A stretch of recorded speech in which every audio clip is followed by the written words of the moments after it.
Well, it's Tuesday.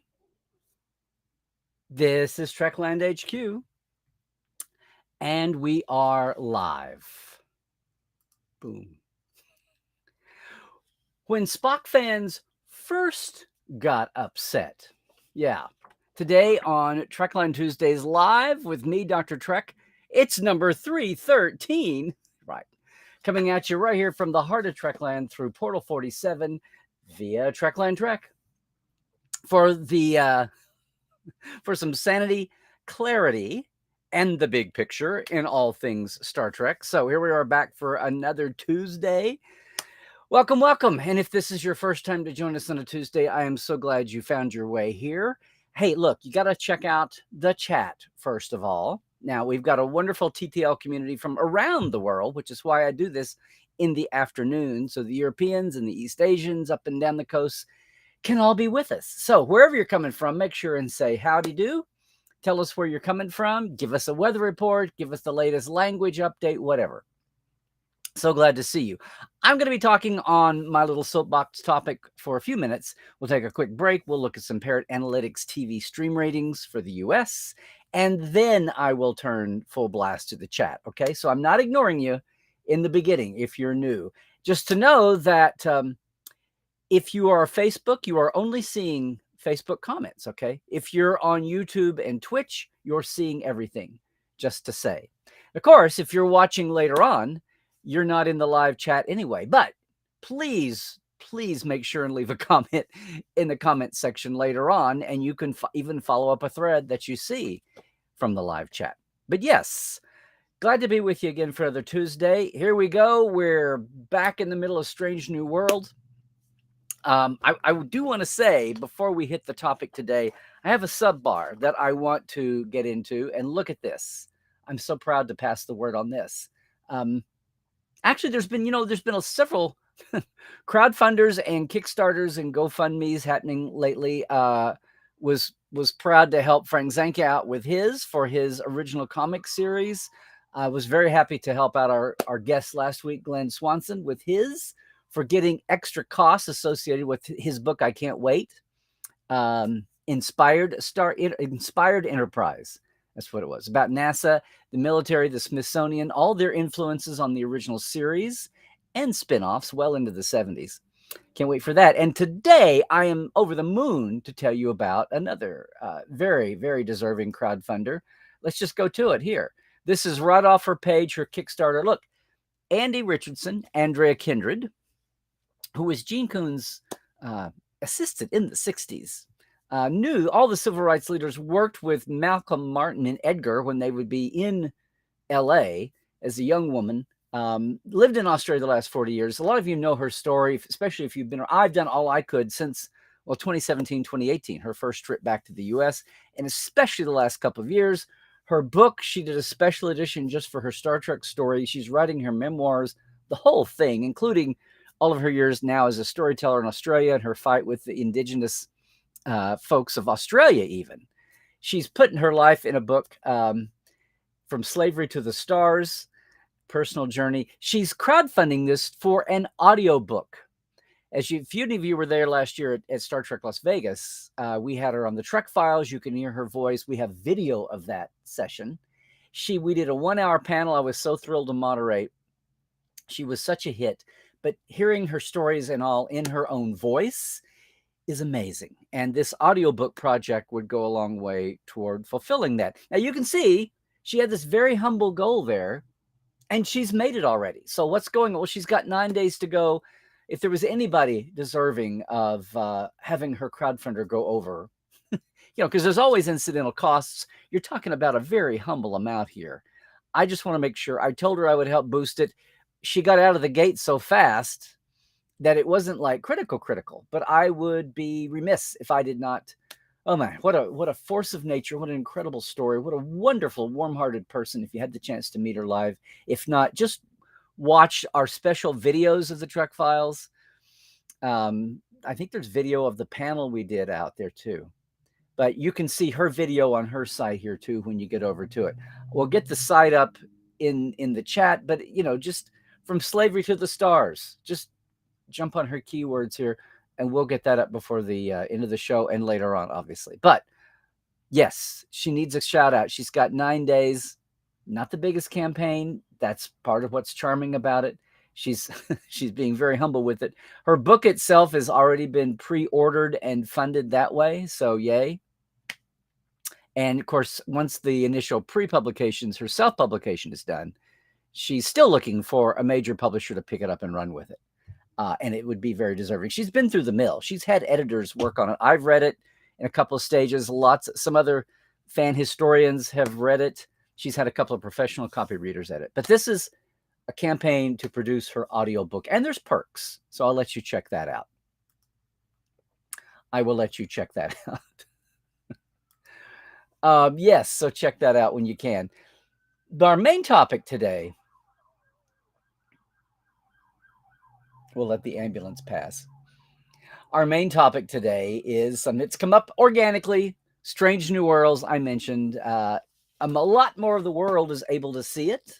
I'm so thrilled a lot of the world is able to see it on the same day or still at least next day. But more and more people are getting Star Trek back. I've just noticed an interesting phenomenon. Now, you tell me. We can talk about this in the chat in a little bit. I want to say, and I'm always talking about pendulum swings and what a difference a year makes, much less a decade. Perception is everything, even with our Star Trek universe and fandom.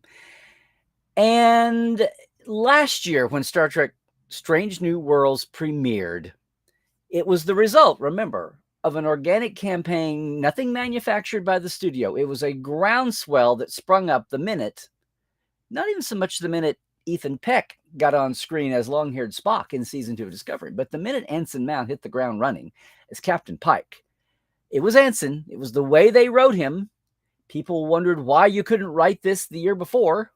Why couldn't these scenarios have come about the year before? Well, because it was the Chaos on the Bridge Part 2 moment for the first season of Discovery. But ever since then, it's been nothing but goodwill toward Ensign Mount and Pike, toward everyone around him, Rebecca Romaine, Ethan's Spock, etc., and the idea and the demand and the losing your shit when you saw the Enterprise at the end, even if it was a bus station bridge,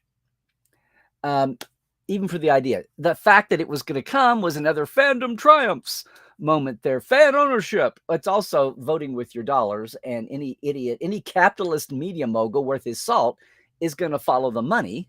What's wrong with that? So when you can get the owner and the fan interest aligned, it's a beautiful thing. And that's why we have Strange New Worlds. Even bumping, with a little help from schedule of it, Starly, but even bumping Section 31 and even the Starfleet Academy's development, maybe, went through at least 2 showrunners, including the one that's got it now, 2 production development teams. So that was a ton of goodwill for Strange New World coming out of the gate. And then when it finally debuted last year, people falling over themselves, fans, mainstream critics, even geek-adjacent Trek-adjacent geek people, all the geek sites, much less pretty universal love. Now, there are a lot of bits and pieces. There were little canon grumbles along the way about Gorn, rapidly retconning, about T'Pring and about Chapel being too familiar. I was able to retcon that. In fact, it's not just retcon, it's a texture, not trivia moment. Okay. It makes it even richer just because you've carried around in your headcanon for 20 or 30 years, 40 maybe, the way things are, because it made sense. Now it's just like science, astronomy, archaeology, maybe even basic data from an election 2 years ago. You're always finding new layers that you're rightly or wrongly didn't get. That's fine. Now, it makes some fans nervous when you're like riding the ridge there in a canon universe. And of course, you'll always have folks who go, canon, just tell me a story. I don't care. But I'll say again, that's the 5th C of Star Trek.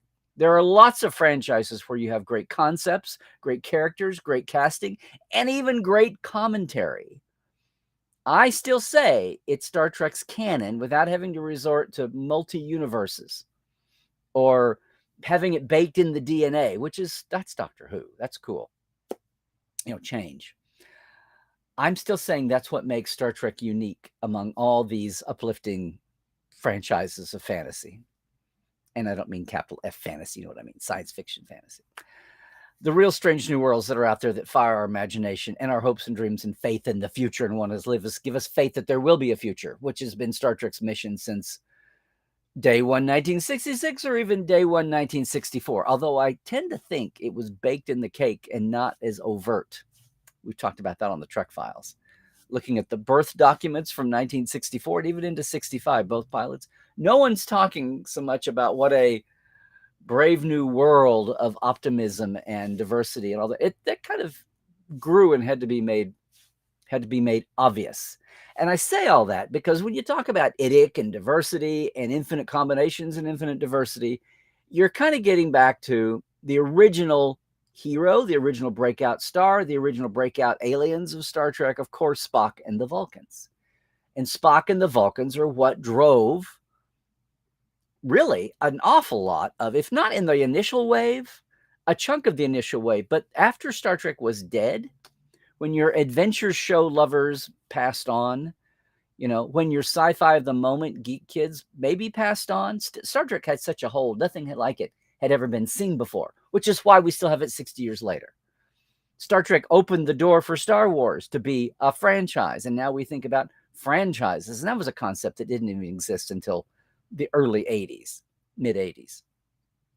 So, Spock has been the hub, despite Shatner and Kirk's stardom, despite that incredible supporting cast that got more their due. They laid the groundwork in the series, but they got their due in the movies. It's kind of just the opposite of what happened to the Next Generation crew until Picard season 3. No, so I'm just reminding you, if you didn't know, the central place that Spock and Vulcans had and why we even have Star Trek today.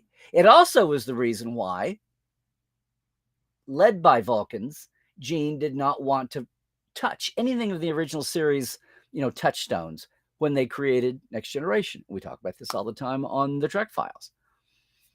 That's why it was so shiny bright that it had to be avoided. The glare of Spock and Vulcans had to be avoided for years and years and years. Unfairly, maybe until you get to, Sarek was an amazing moment. That was kind of a toe in the water. Aside from having background extras as Vulcans, a one-off tiny guest star. Looking at you, the Relva 7 test class there. But it really took until sticking your toe in the water with Tuvok as a full-blood Vulcan. Did anybody, years later, 3 series later, did anybody think to start creating Vulcans again? And then, of course, T'Pol, because that was the setting. The whole Enterprise setting couldn't have happened, and some people wish it hadn't, but I say fie on you. We have an awful lot of timeline and corners of this universe to explore. Get out of here. I don't want to be rebooted to death of the same 2 basic formats. Thank you. But that was the power of Vulcans. Now, Strange New Worlds, back to today, I've noticed, I don't know, you probably have too. Maybe this has been your reaction. For all the love shown, unprecedented, I will say, it was kind of a low bar. But the unprecedented affection for Strange New Worlds among the live action shows, especially, of which at the time, it was only the second, remember? No, I'm sorry. Of course not. Picard had debuted before that. Picard season 1 and Picard season 2. Point being that people had problems or even just disappointments with Picard. They had problems with Discovery. Despite all the folks that loved it, it was not a near unanimous reaction to Discovery. Got better as time went on.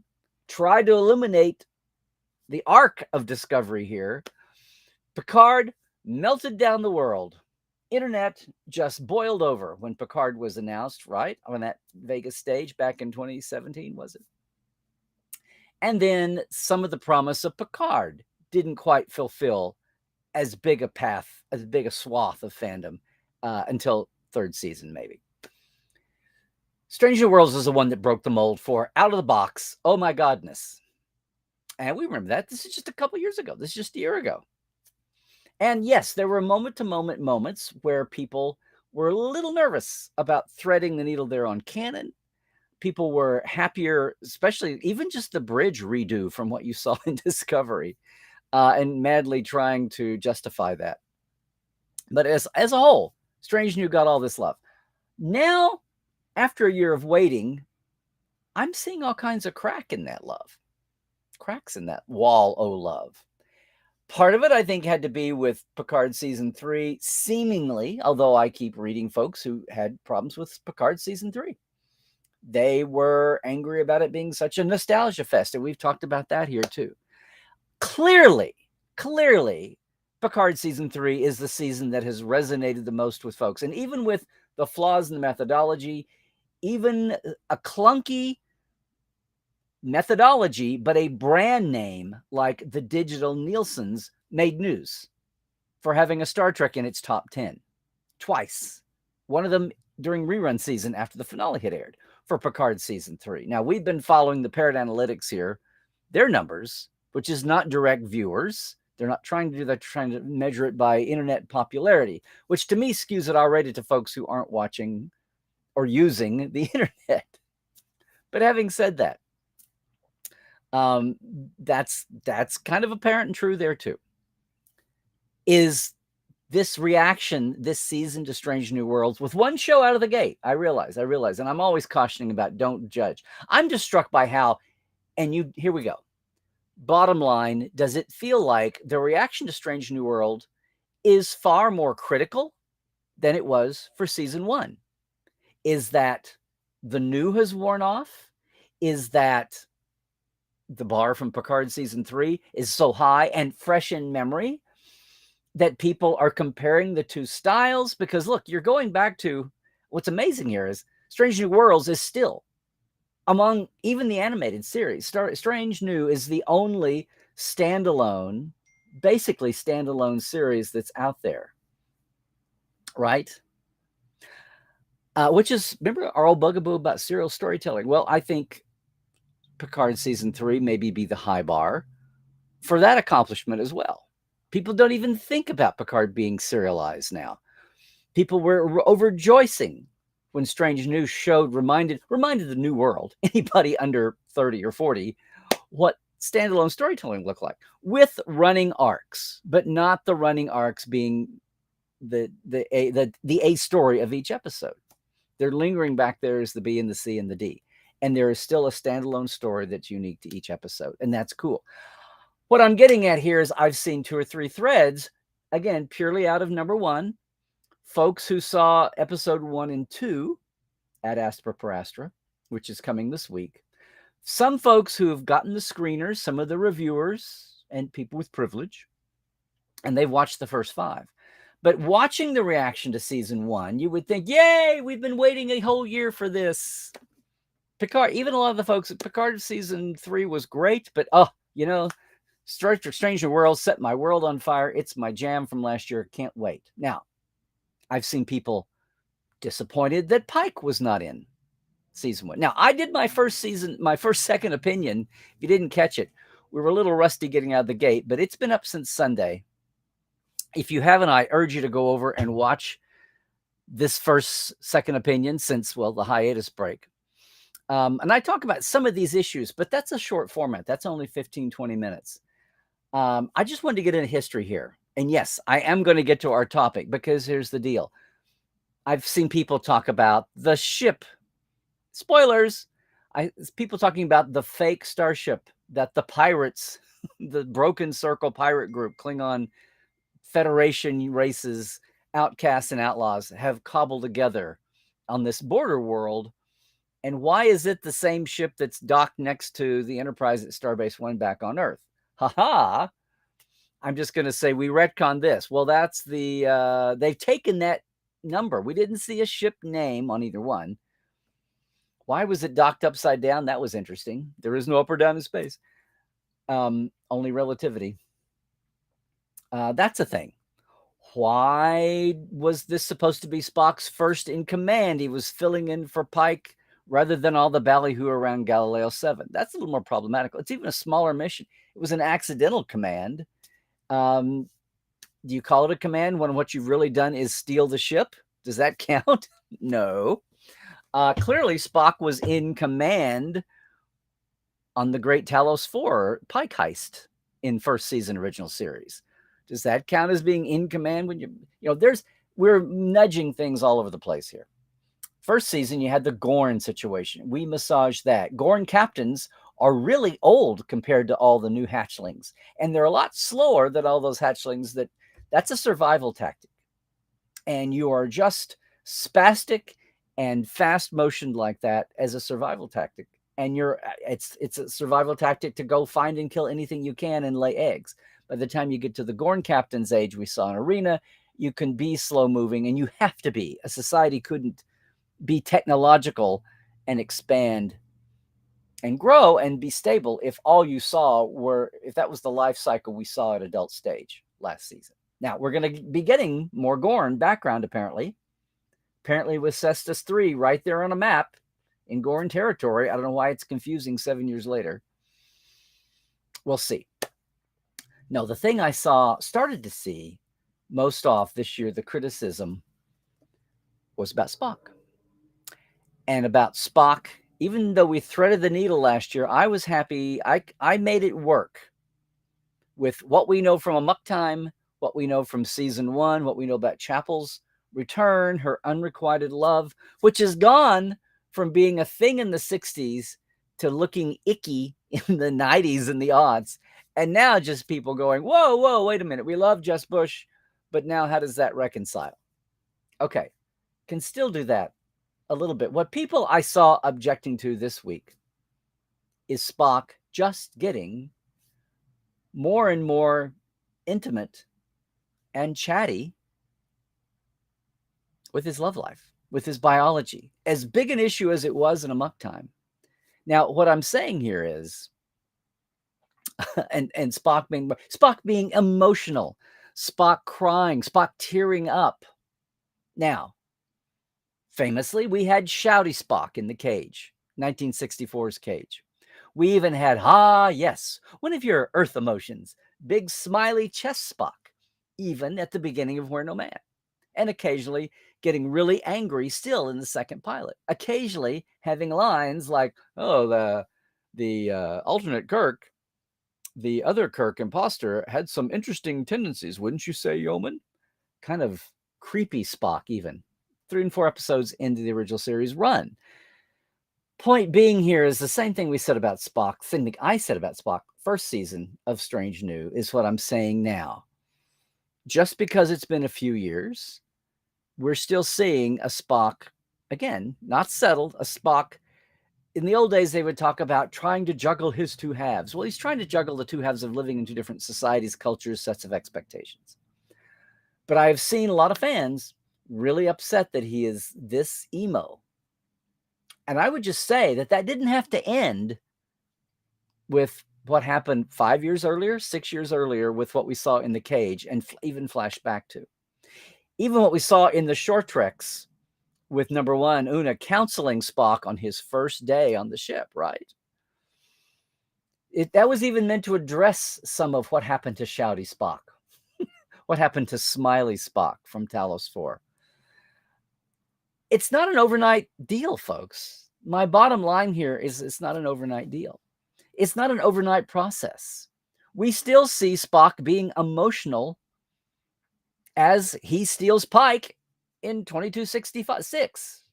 The whole lesson about the whole warning against stealing a ship, don't ever do that again, is hysterically, karmically ironic in this episode, opening Broken Circle.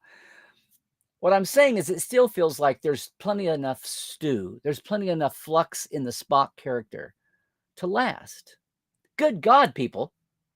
We're going to have him swing one way and go try to purge all his emotions with the Kaswan, and then, not the Kaswan, then swing back to tear up with the trauma and shock of the V'ger experience, then die, and then be brought back as basically an automaton, and gradually have his human and Vulcan sides merged, finally, into a stable being that gets along to the point where he's an ambassador and thumbs his nose at the Federation in late life and goes and lives among the Romulans and tries to help, and then, creates a whole new universe with his rescue mission that fails. What I'm saying here is Spock is not this static character. And he's going to do it throughout his life. And he is still, out of 200 years, he's still relatively young here. Okay, maybe not 200 years. He's still a baby here. And there's a difference, I know, between worrying about how this is threading the needle between T'Pring and Chapel and all of that. And we've talked about that before. Chapel still has her Roger Corby saga. Spock is a year away from Layla Kalomi. Yes. It was 5 years before. Okay, that's a year. This is 2260. That's 2261. I can't wait to see it. Akiva, Henry, you better be acknowledging Layla Kalomi. Because look, gang, Spock is clearly, he's far too stable not to be able to serve most of the time. But he is still not settled in the poles of his personality. I don't mean he's bipolar or he's schizophrenic. That's not what I'm saying. I'm saying in his settledness, he's still experimental. V'ger is still seeking, and so is Spock. So what really struck me, though, and it really struck me the people who, A, want Spock and Chapel together, and they don't want to think about T'Pring out there now, much less later on, and much less what happens to Spock and Chapel, even what we see in the original series. It's never, by the time of the motion picture, clearly they've not wound up together. And if Spock is indeed the son of Sarek, who was all the intentions that Picard remembered meeting, then he's married someone else anyway. And then you're off and running with the speculation. Was that Savick decades even after Genesis? Okay, see, this is what I mean. Spock is hardly a life written in stone. As much as we think we know about him, we see him for glimpses at a time. I'm still hanging in there with this not being edgy, but just being performative. The fact that some fans are really upset by it, and here's my bottom line for today. Here's your history lesson. Hello, hold my beer, say the 70s and the 80s Spock fandom, that very same fandom that created modern Star Trek based on the popularity of Spock and the Vulcans and all of that entailed. The zine movement, the fan fiction movement, yielding into clubs, yielding into the conventions, apart from sci-fi, straight line, old school, mainline lip snob foundations. That movement by when I came into fandom, it was not, there's the early days. You may think about zines as being the thing that brought back reruns and cons in the early 70s and started even in the 60s. Spockanelia, famously, we have the photo. Editor presenting it to Nimoy in costume at the Desilu lot. Yeah, it took about just a few months for fanzines to, and fanzines had been around as sci-fi APAs for ages, but specialty in Star Trek only took off and grew. And they had been, but even by the 70s and 80s, I encountered something I did not know just coming up organically as a kid, enjoying my passions out of Star Trek, not knowing what the outside world was doing until I subscribed to Interstat, and seeing what mainstream Star Trek fandom, which at the time was totally dominated, 3/4 of fandom was led by fan fiction, the fanzine editors, mostly women. This is why I always laugh at the people that think fangirls are a new, geek girls are a new thing. Arguing, and the big thing, you talk about gatekeeping, you talk about cancel culture. This faction, the vast majority of them, from what I could tell by reading their letters month after month after month for a decade, was the third season. In case you didn't know this, general readers, back when there was no bloody A, B, C, or D, the hardest core of the Star Trek fandom, Spock fandom, Vulcans, were upset at the third season because they thought, now stop me if you've heard this before, they were upset with Spock's handling and writing. They knew Dorothy Fontana had been rewritten and was gone. They knew Bob Justman. They were upset at the way Spock was so humanly intimate with the Romulan commander, and then later on, oh my God, with Droxine. Now, it should be, Droxine is actually the scene where we hear about the 7-year cycle. We knew about the cycle from Amok Time, but third season is actually where we hear the 7 years attached to it. And you can go off and debate what exactly that means, as people have done for 50 years. But led by those two tent poles, fandom, the first wave of fandom, who had been around for 10, 20, 30 years, very upset with that, to the point where people said, I don't accept the third season. Yes, this is a thing. I should have gone and gotten interstats from those days and found the letters. I don't accept the third season. There was a chunk of fandom early on that did not. Now, we still talk about how the third season lacked in quality. Paramount had bought Desilu, was cutting budgets. Ralph Sininsky was unfairly fired because of a screw up. I mean, there were a lot of, applying the screws, and then it was thought of such a dead little show. It was dead weight. They wanted to get rid of it as soon as they could cancel it. Nobody fought for it when NBC had it on the bubble the second time. And it was almost given away to Gene for $500,000 until somebody finally looked at the books on how it was doing in syndicate. The first year or two of syndication, and it was blowing things out of the water and quadrupling local stations' ratings. And people said, maybe we shouldn't get rid of this after all. Now we'll just cook the books for 20 years and say we've never made a profit on it. Yeah. But well past that point, into the 80s and 90s, there was a chunk of fandom that still would rage on and on and on about how the third season just bastardized Spock. He would never be that emo. He would never be that open with others, much less other females, much less non-Vulcan people. And I just had to laugh. I've seen people talking about this now. They're upset at the portrayals, and at least in this one episode. And they're upset by that. And I thought, wow, well, everybody, all the 80s and 90s stars, of which some we've still had, they're still with us. They've been our guests on the Trek Files the last couple of years. This is nothing new. And if you're sitting there laughing at the idea of fans in the 80s and 90s, one major chunk, one driving force in fandom, if you're laughing at the superior, if you're laughing at the fact that someone is going to ignore a third of all existing Star Trek by then, okay, 2 hours here, 2 hours there, then, well, that's the deal. Hi. Okay. We're good. Just throwing that out there, gang. Now, maybe you're not part of the crowd right now that's upset about Spock and Stranger. That's fine. That's fine. Maybe, I don't know how you're increasingly, maybe, and this is a trend we're going to see. Again, one show down, 9 more to go. 4 of them are out there in the atmosphere. 1 is coming in a couple of nights.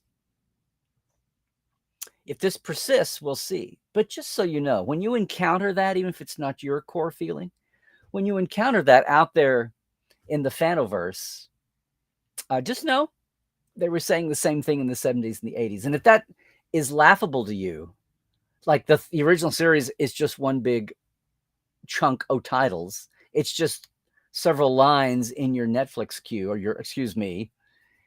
in your Paramount Plus queue, or it's just boxes on the wall of your DVD collection, then go ahead and laugh. But I just wanted you to know this was very much a driving thing, and it only has taken that generation to pass by, a lot of whom, of course, were in the generation that blew up about the Next Generation and didn't want to accept new it's Star Trek with Star Trek slapped on it. Star Trek is our Spock and Kirk and McCoy and everybody else. That's that generation too. But I'm saying, as a fan, as a passion person, those weren't trolls.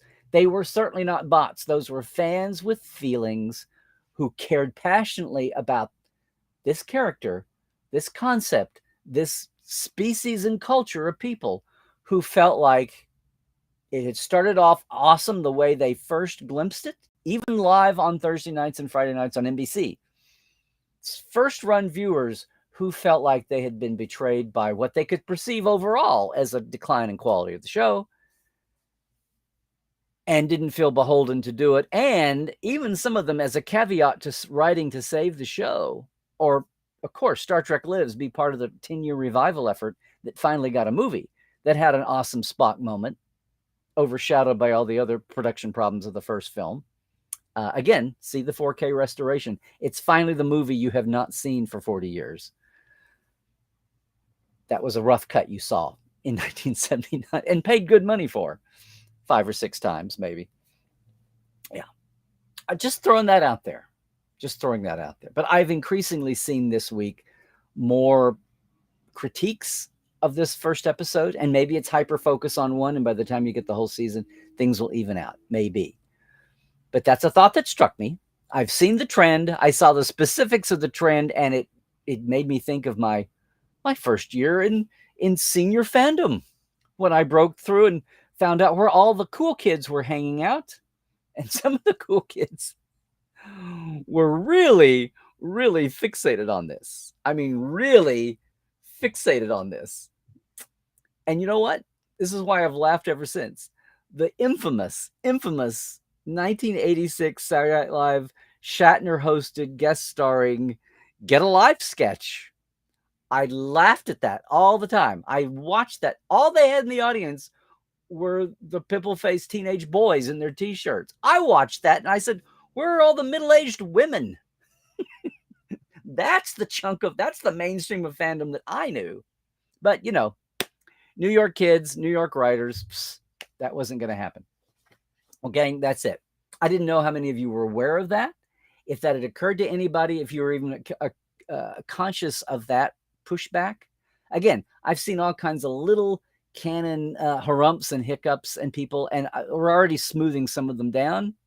It's fine. I've seen people say, why do they keep insisting on running up to the edge of the cliff and demanding, and doing things that make us pull back? They force us to come up with retcons to smooth some of this over. Well, some of that may be intentional. Some of it may be unintentional. But I just want to, where have you been for the last 40 years?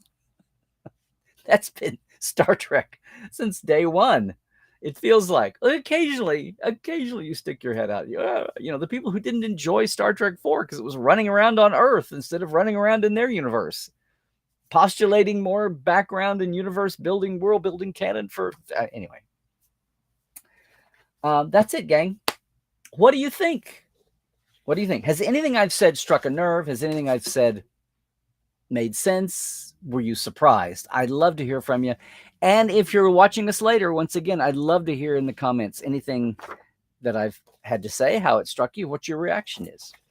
And while you're pondering all that, let me just say while I've got you here, if you are pondering a visit to the Los Angeles area, if you're coming to SoCal for Comic-Con San Diego in July, if you're headed this way for Trek Vegas in August and you want to come down to LA a bit, may I humbly suggest, may I offer a Trekland Treks. Trekland Treks are day tours that I lead. You work with me in the beginning. We pick a day. You tell me your favorite sites. I got a menu of 50 places around greater Los Angeles, all the way up from the Picard Winery, vineyards, 2.5 hours north, all the way down south a ways. Come aboard with me. We will work out 4 stops. We'll have a fast lunch. I'll pick you up at your hotel, take you back there that day. 6 hours, your own unique, customized away mission when you're here in LA. I've got dates open before Comic-Con, after, and before Trek Vegas and after. Or anytime. Doesn't have to be tied to a con. I'm just saying. Think about that, would you? It's at treklandtreks.com. If you're a Portal 47 member, you have a 15% discount, I believe, as part of the features package there too. And occasionally we run a special. So keep your eyes open for that. It's SoCal. We can go anytime. Doesn't have to be summer. So think about that, would you please? I also would be remiss now at this point if I didn't thank all of our TTL clubbers too. So yay. Thank you, Diana Hopkins, Robin Wilson, Lawrence Todd, Anne-Marie Siegel, Justin Porteous, Glinda Bruton, Chris Jiggins, Pranakasha Productions, Comedy Forecast, and Andrew Jazimski, and our TTL live wires too. Robert McLean, Byron Bailey, J.R. Poole, Hubbard Gunn Johnson, Alan Hoensi, Dave Gregory, Tobias Rex, Donya Runyon, and Casey Shafsky. Thanks so much, guys. If you would like to be a Portale and help us out a little bit here, have you noticed we've had more guests lately? I've got some announcements coming up. We're going to have a guest who has lit the internets on fire if all goes well. So I don't want to say anything more because it's going to be a couple of weeks. But we're going to gradually have more and more guests, especially guests who don't quite fit the Trek files and guests who don't quite fit even Portal 47. our guest night there, which is obviously for the members only, but is always a backstage behind the scenes creative. No actors allowed.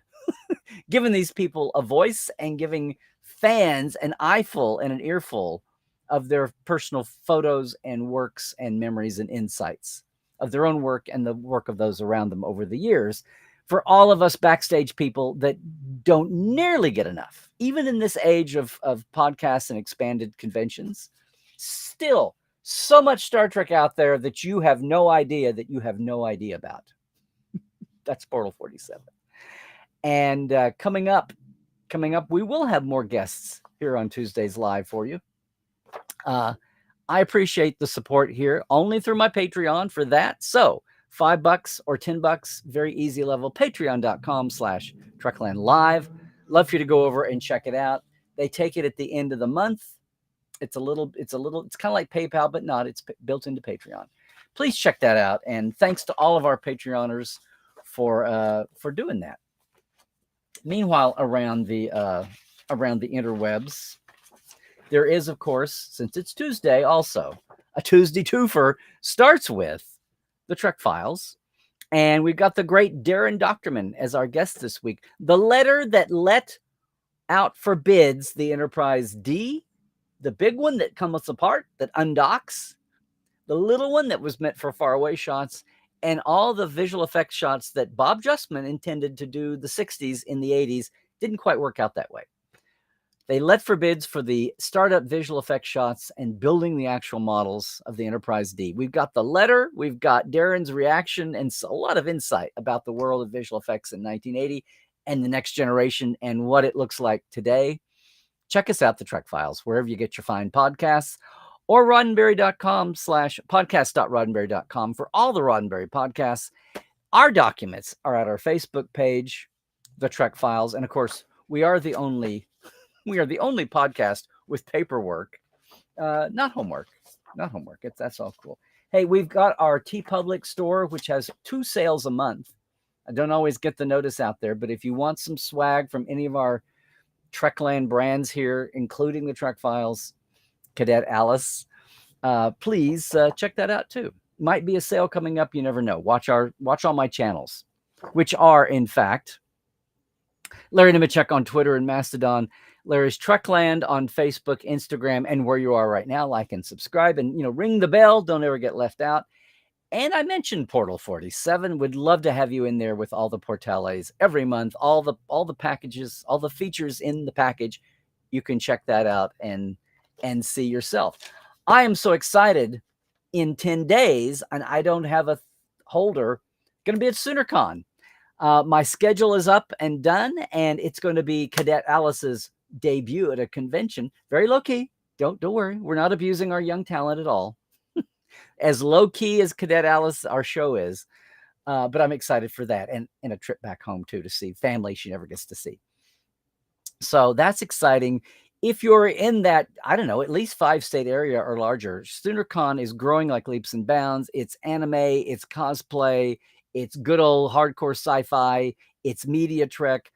My good friend Kevin Dillmore, co-author with Dayton Ward on so many Star Trek novels, my old colleague I hired back on the Communicator days way back when. His first piece was an interview with Grace Lee Whitney that he was able to do at a convention in Kansas and just queried me on. And I'm like, sure. Yeah, Kevin, I go. He's a guest. He's a guest this year at SoonerCon. But also Billy West, the voice of Bart Simpson, John Scalzi, who wrote Red Shirts, are all guests.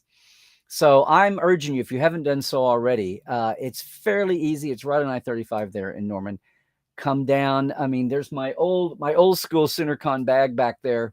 They're good enough to have me as a guest every year. Put me in the Oklahoma Speculative Fiction Hall of Fame last year, which is a huge honor. It's been going about 10 years. If I'm in the same club as CJ Sherry, I mean, okay, I can handle that. Anyway, if any of you can make it down, and I know some of you actually are, and we'll have a Portal 47 live dive for the members who are there, as always.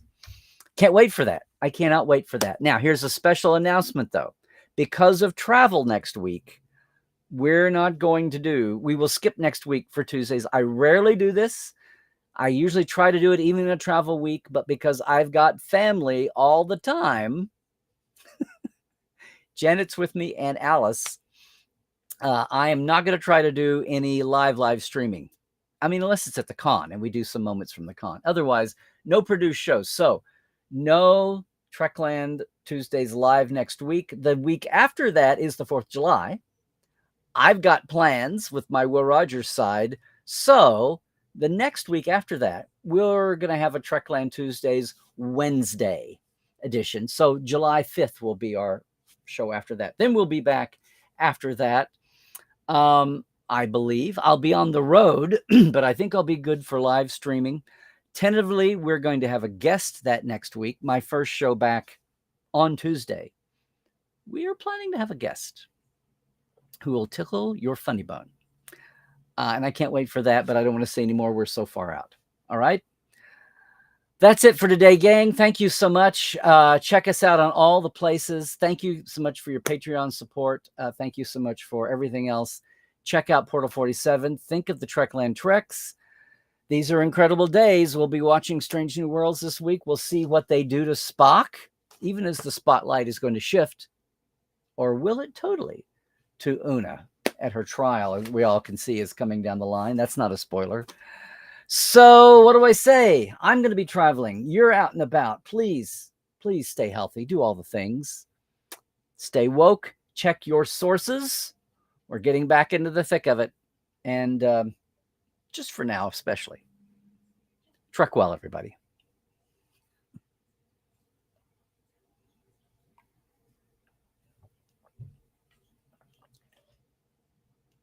All right, don't go anywhere. All you livers, we have more show to do. We have more show to do because I actually did look at the Parrot Analytics. We're in a time right now, speaking of, as I did earlier, one company's answer to the secret Nielsen's, which, as I've mentioned, are now coming at us from a different angle, as in biting the writers and actors and directors in the butt for the lack of transparency. People are wondering how exactly they used to get paid by the rerun. Well, a lineal rerun is one thing, but a streaming view is another. And who's auditing all this? You're just going by the company's say-so. That's at the huge core. It's not just about money. It's about that. And then also how the streamers have tried to gigify the process of creating television, especially with the writers. And that whole AI thing is out there floating too as a strike issue. But it's amazing how what we've been dealing with from the audience side is now on the industry side finally being exposed for what it is. Therefore, as at least some gauge of basic popularity, because ad revenue is not part of it, at least up front. No, looking at the Parrot Analytics, which is using Parrot Analytics out of New Zealand 10 years ago, looking at their metric they developed for scouring the internet. They call it average demand expression. How much are fans expressing, or critics, or even promotional studio bits expressing the will of what people do and don't want to see. So here's the thing. We've got Picard still hot. The Emmy voting is still got several days to go, I believe. And Emmy voting is out there, which means Picard is still very much in the zeitgeist. It's out there being promoted, just like Oscar campaigns happen, so do Emmys. All the backs, they're promoting Patrick, promoting Jonathan, promoting Jerry, I would hope, as a series as a whole. And all the, of course, production design, makeup, sound design was amazing. And if you shut your eyes and listen to Picard's, the music score was amazing too. And it's out there being pushed. But even the depths of sound and you know, all the ambient noise that is Star Trek, and also really newly creative too. It's all in the mix. It's keeping Picard in the public eye. And right now, well, looking at the actual parrots, which are like 2 weeks old now, these only go to June 9th. Picard is sitting at a 24.7 times factor of times the average show. Strange New Worlds is right there with it. So you've got the promo of Strange New and its peak hotness coming out of the gate, and you've got Picard slowly landing. So the trend lines are in different directions, but they're meeting at about the same point. And both of them, even with where they are in their current, freshness, they're still in that upper 2.7%, the outstanding category, the way Parrot defines it. Now, the very latest Parrots, neither one's in the top 10. Barely, though. Barely. This is from June 9th. So 2 weeks later, the actual Parrots. Letterkenny is the top 10 2 weeks ago. Now, this is a week before Strange New would have been out there to pump up the ratings for it. And it's sitting at 24.6. Number one was Stranger Things. Their comeback, right, 54.4. These are all still kind of diminished. It's looking like it's summertime shows.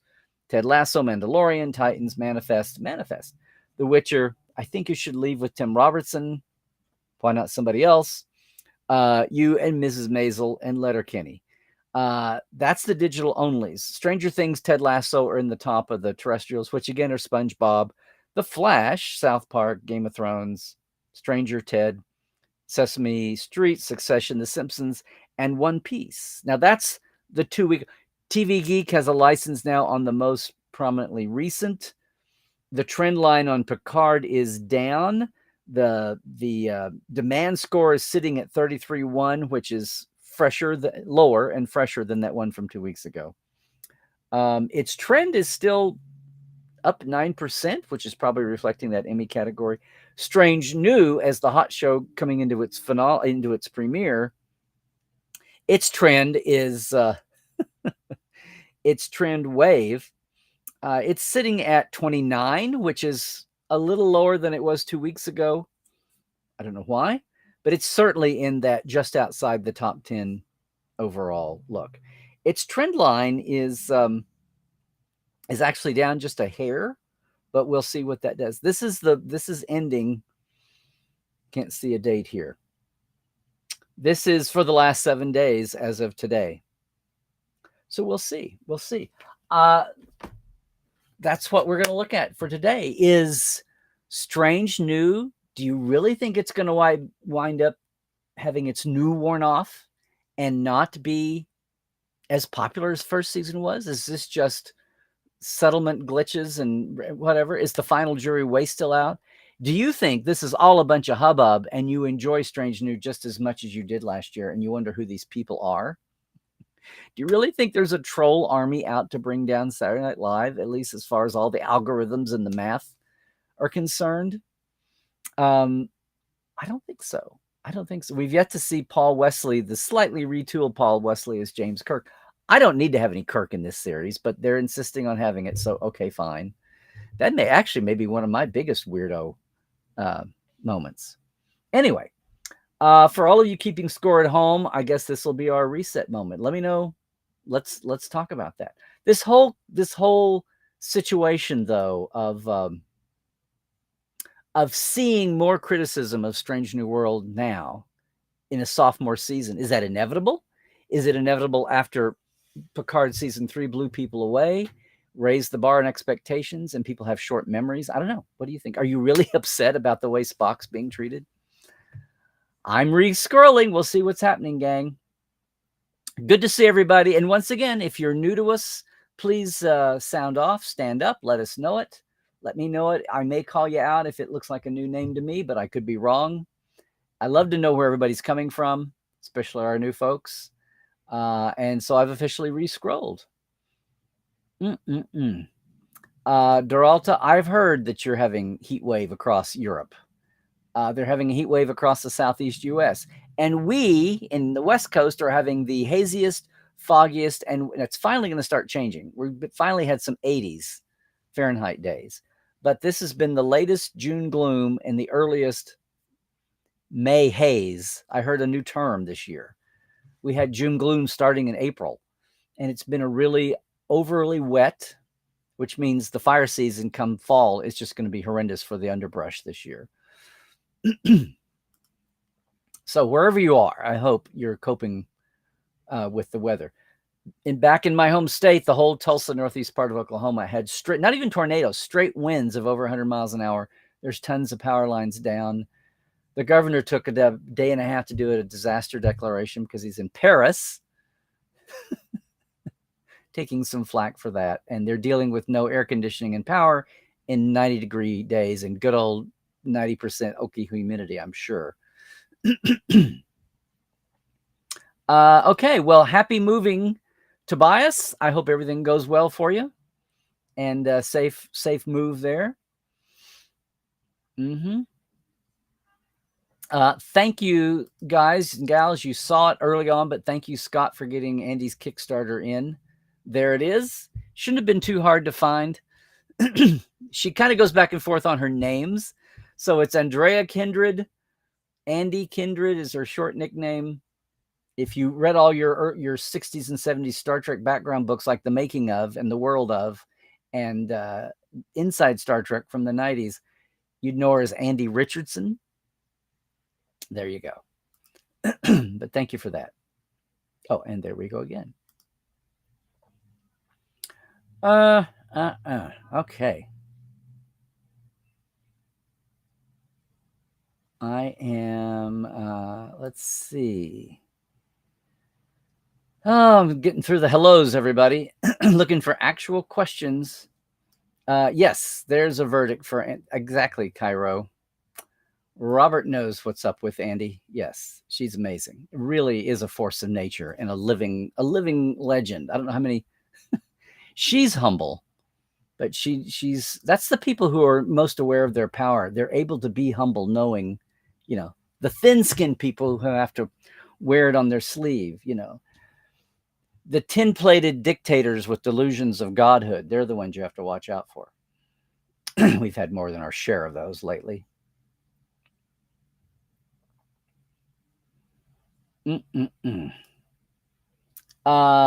Yes, Kyle, we will hopefully get that Andy Hour panel out there and open soon.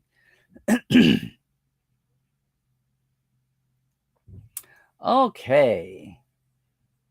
Oh, thank you, Scott. And if you didn't see this in the chat to begin with, there's her live episodes of the Trek Files. We recorded Trek Files for the audio at my table, supposed to be on a stage, and the third stage went away at the last minute.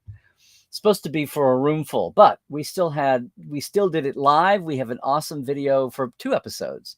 It looks like old time radio stage. John and Melissa are both doing their bits live, and we have live cameras on us, and it's awesome.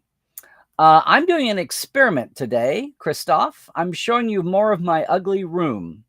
We will see how this does.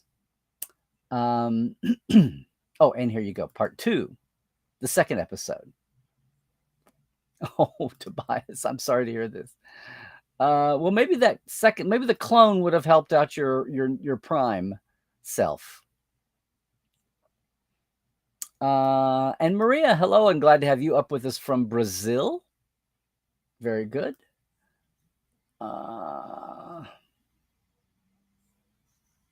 Oh, Tobias, I am so sorry. Oh my gosh. Well, hang in there, man. Hang in there. Christoph, some slightly disappointed opinions on Strange New, but I think people might have not readjusted their expectations to episodic modern TOS for everyone to watch. That could be. It could be very much be in reaction to Picard, but not in a direct way. Just what's the culture of the writing? Hey, analysis, an actual question. Who was the captain of the Klingon ship Spock drank with? Because in my mind, it's the Klingon Chancellor from Star Trek 6. What is my favorite Star Trek? This is what I said, analysis. Not exactly this. No, it's not Gorkon. But, because he had a name and it wasn't Gorkon. But my thought was that they weren't retconned as augment virus Klingons. They weren't smoothheads, obviously. I would love to see a smooth head in the background if we keep this up. But they very much look like movie era Klingons before Mike Westmore had to take it and run. And, the movies, the Next Generation had been going for 5 years. But the stand-up, Richard Snell, I want to say, coming in on the last couple of movies with Klingons, 5 and especially 6, they weren't using Mike Westmore couple of the same artists maybe, but Mike Westmore had two movies going on. He wasn't producing this, and he took over the movies when Rick started producing, and we did next gen movies. But those last couple of original series, these Klingons of Strange New look to me very much like those. Now, there's supposed to be variety. People are talking about the variety of all the Klingons represented. And I'm sorry, I don't know all the names yet, but the drunk Klingon we first see, he has kind of a pointy head and his hair is kind of braided. So it's supposed to be a pointy headed Discovery species variety Klingon. But both overall, it felt like the Klingons we saw, even the style of makeup that we saw in the late movies, the late original series movies, which, you know, it's 30 years before that, but it felt very much at home there. If we're going to show them, if you're going to make this whole thing about the augment virus Klingons we saw in original series a special project, and I say in second opinion, and please everybody, please check out the first one. If you can go back and look at all of them through Picard and even the ones that I did before Picard. But I can instantly see this as maybe a plot by the Empire after the disastrous way the war went. This is new thinking. I'm also wondering why L'Rell is not apparently Chancellor by then. Something I'm afraid for L'Rell in the next coming 5-6 years of Star Trek year time. Anyway, that's all me. She might be Chancellor during the early Trek years, the original series years. But it's not him. And I was relieved with the Klingons in this. And they had their little homage touches. I know. But I felt like they fit in very well with the movie era Klingons, original series movies.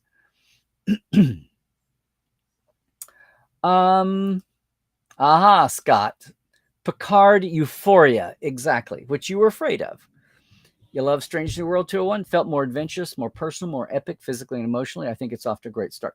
I also saw people thought that the fighting was a little too Jason Bourne-ish in duration, much less a little too Stittish. It's the eternal flying shuttlecraft that goes on autopilot so people can fight on the back end at 90 miles an hour for minute after minute after minute after minute. It did seem a little extended, but I guess, yes. Justin, the only real disappointment complaint that you had about 201 was the lack of Pike in the season opener. Yeah, I know. Which has been explained away in the real world, as that's when Anson and his wife had their baby. Now, whether the show was written to accommodate that or they did some massive rewriting at the end, well, scenes were juggled and rejuggled around. I know they were shooting in COVID times. And Tim Peel has told us in Portal 47 about how whole chunks of the show were not filmed. And it was not 1, 2, 3, 4, 5. The middle of the show was filmed. And that's why you see dual director credits. Some directors, they weren't fired. They just couldn't finish because they were on another project because things were moving so slowly.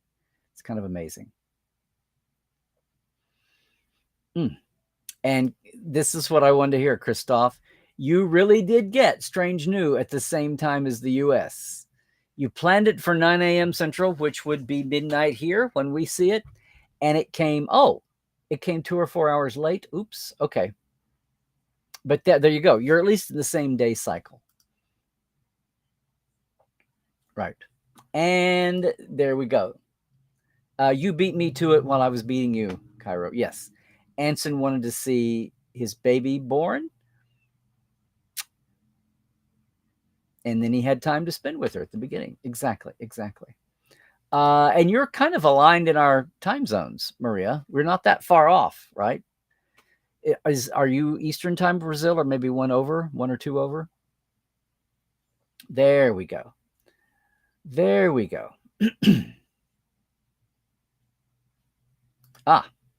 Hot take, Scott. At least half the adulation for Picard season 3 is nostalgia for the cast, of the design, the music. I love all that, but I do think it gave a lot of people rose-colored glasses. As I keep saying, let's see how it looks in 6 months. Let's see how it looks in a year. Exactly. I mean, people talking about the shuttle pod examination loop around the Enterprise and the motion picture. Slightly different conversation now than in 1979. Just saying. And fandom wasn't even hyper organized with social media then.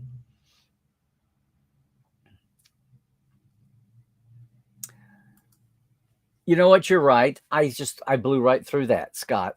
Lower Decks is episodic. I stand corrected, and that was I'm so used to not thinking about the animateds individually at the moment, even as much as I preach for Prodigy. But you're absolutely right, and I did that at one other time too. I lumped them both in. All right. Mm-mm-mm. And you agree, Christoph, of the Picard Euphoria. And I would never say anything to knock. It's been wonderful to see euphoria about any Trek, right?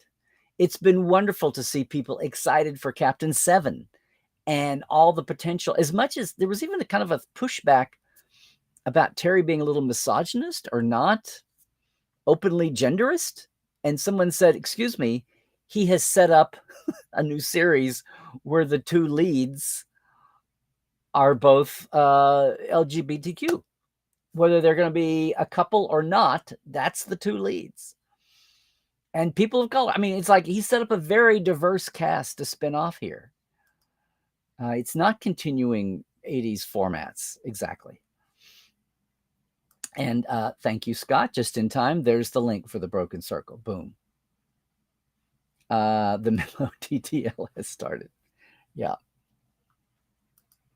What now? Are Star Trek Tech Manual ships canon now? If so, hell yes. Well, they love using the names. They've never actually, aside from using the blueprints in the first couple of movies, I don't think we're there yet. Hey, Rose. Yes, this has been noted at times over the years, but it's not like in the common, front of memory. Star Trek, the 12th of July, 69 in the UK. That's their first showing in the UK, was the same week as the moon landing. Well, they sure had a lot of free promo piggybacking there.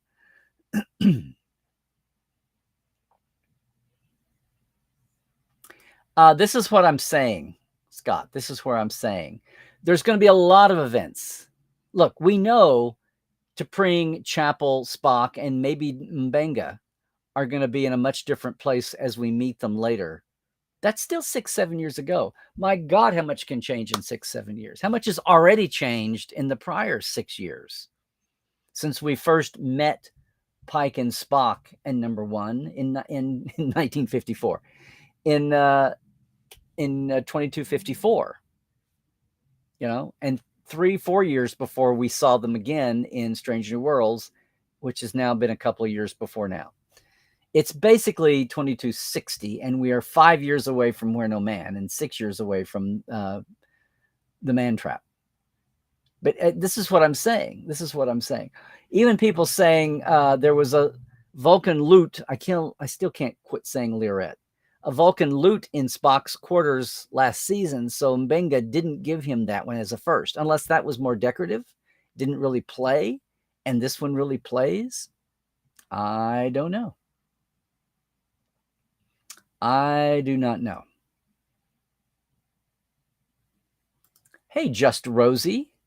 Are you one of our new listeners? If you are, welcome. Or if you're coming over from another account, welcome, obviously. While consistency matters, the reality is character development, even the makeup used, is always a work in progress. Leonard Nimoy made that very clear. Exactly true. You can't help it, but no, people want to use the makeup they use now. Talking about Mike Westmore, his last Portal 47 with us, he did. Was talking about the abilities that they have now with the silicone makeup appliances versus the foam rubber even 20 years ago. And you can get that translucent, transparent look so easy versus what happened, much less just the fineness of it. And you're able to doctor edges of things and not have the lines be so. It's just amazing. That's just the basic technology. We think about digital CGI versus analog models. That's a big, but it affects everything. I'm sure. I was so thrilled to be a guest with Bernadette Croft on Mission Log a couple weeks ago, and going to look forward to having Bernadette in the portal coming up too. She was all thrilled, a little nervous, A little nervous about being on a live show with fan questions.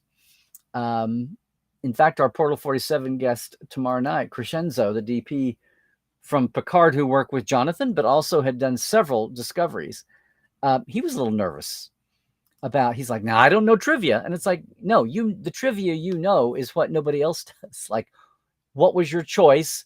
What was it like to work? Who were all the new producers and actors like to work with? That's your trivia. So we got nothing on you. And it's funny. It was like, oh, when they're new to fandom, they come from a professional world and they're excited to do Star Trek, but they're so paranoid about meeting fandom because of the way it's been portrayed. And I go, well, that's the clickbaity fandom. That's the Saturday Night Live Get a Life sketch fandom, which doesn't really exist. And to the most extent, I would say that's 10% of live fandom. And we've come so far since the 70s and 80s. We're all so much more media savvy now with all of this. So yes, but thank you, Just Rosie, for coming by and jumping in. Thank you. Yeah, the Kolinar.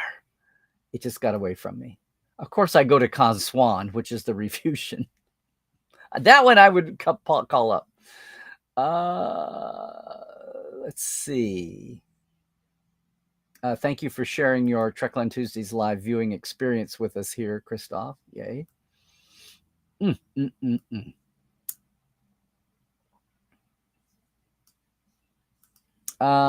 Yes. Spock's half human and half Vulcan, child of two cultures of Star Trek 09 states. You know what? So did Where No Man's Gone Before in 1965. But if you want a refresher analysis, that's okay. I'm just kidding. Was 09 your first Trek analysis? If so, see, this is why all Trek is always valuable, because you never know about the ripple effects that little pebble tossed. Even if it's not the biggest or the shiniest pebble in the Star Trek pond, they all cause a ripple effect. You know, Plato's Stepchildren would hardly be anybody's favorite Star Trek, but it is for Dan Madsen as a little person, because he found it the very day he'd been bullied, and it just changed his world when he met Alexander. And the Kirk line about where I come from, no one cares your color, what you look like, or how big you are, doesn't matter. This is true. This is the bane of anybody doing any kind of a sequel or reboot or whatever you want to call it. He had the blank slate. It's a challenge. It's a challenge. You could say the same thing about writing. Are you writing an original story? It's a challenge. The challenge of making a sequel without making it slavish, or duplicative or whatever. Yes. And this is what I say, Mona. Yes, all that we're seeing right now, he is still struggling. And even though he seems to have it under control as the original series develops, he still has a wobble in the original series from time to time. That's what made that first faction of fans mad, because they only had a tiny window to see Spock in. And those two wobbles infuriated them. And I think maybe the reset came with motion picture, at least for a while, but then he's dead and he's reborn in a regenerated body that's not a clone, whatever. If you look at the entirety of Spock's life, it's like, oh my God. It took an alternate universe to shake up Kirk's biography. See, people weren't as mad about Spock's brain. It was, people would just laugh at it and say it was horrible writing. But no, the moments with Droxine and the Romulan commander, and they actually kissed. They didn't rub fingers like Sarek and Amanda. Now, Duralta, bear in mind, I'm talking about a big chunk of fandom, which as years went by shrank, but still a quarter to a third of fandom, but most of all, the movers and shakers of organized fandom in the first generation of fandom rebirth. The 70s and 80s the fandom that put together the marketing protest about not killing Spock or will boycott Star Trek 2. Those fans that responded to that and were so angry about killing off Spock. Those fans. in the early 80s, very much so still. Those are the fans that said, I don't accept the third season because of that. And exactly, they had been telling their own stories. They were telling their own stories when we didn't have the words to say what they were doing. Oh,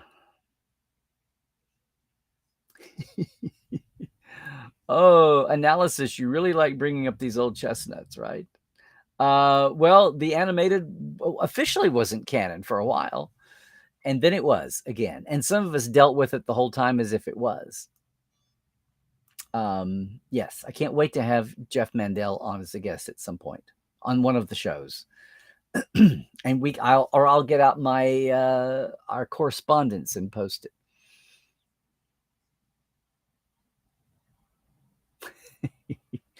You can enjoy Spock's brain because yes, there's nothing wrong with Spock's brain. It's a little good. Yes, I agree. It's hilariously cool. It's his brain. His brain's gone. You have mixed feelings about them not keeping with canon, and you still enjoy the show. But we loyal fans need some new tunes. I had people tell me not to just to give up, and why do I even bother? And I'm like, well, then I wouldn't have been a fan. I wouldn't have been a fan because the fact that they get the universe, they made such an effort in the beginning, even though, heaven forbid, they made mistakes all the time, which we've since smoothed over. Mistakes or errors, just omissions and commissions.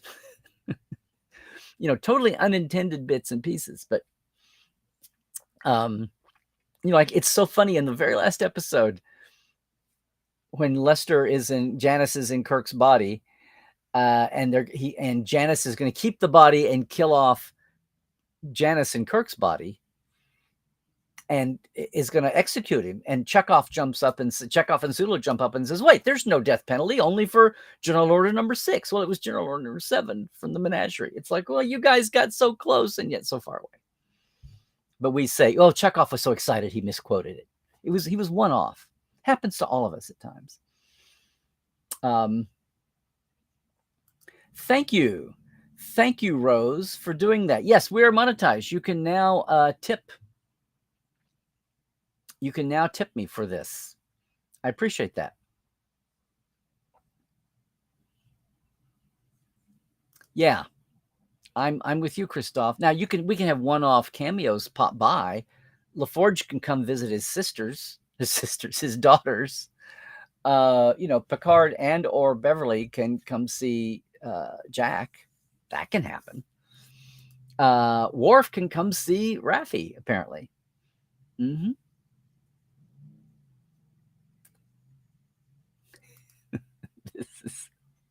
And that is the best retcon of all time, Cairo. I never even thought about that, but you're absolutely right. Thank you. The middle-aged, mid-sized females, the oomphs, I used to say. Yes, the oomphs were all at the Nimoy panel next door. Absolutely. Bravo. Where were you 20 years ago, 30 years ago when I first started saying that? Exactly. Analysis. You saw a review of Strange New Season 2, praised on NPR. Well, you can Google. You can see some, and there's some of them are legit. What I was talking mainly about were some individual fans in threads, and they're not trolls, because the issue of Spock and his character, starting from the beginning, and now it's back in the limelight again. It's very much still with us here. Pike is very much among the best parts of Strange and the score. And yes, Donnie, and it's kind of a savior. The Pike arena here is kind of, there's 1 or 2 or 3 touchstones you have to keep up with. And other than that, you've got a completely wide open slate to play on. So, yes. Oh, hey, Zaire. You said met Diane Guerrero at AwesomeCon. And Diane Guerrero was, you've got me here. I'm trying to think. Is she one of the new actress in the new season of Strange, or was in Picard? Sorry, you've got me here. You can't do that. You have to say. LeVar, I think I knew. Very good.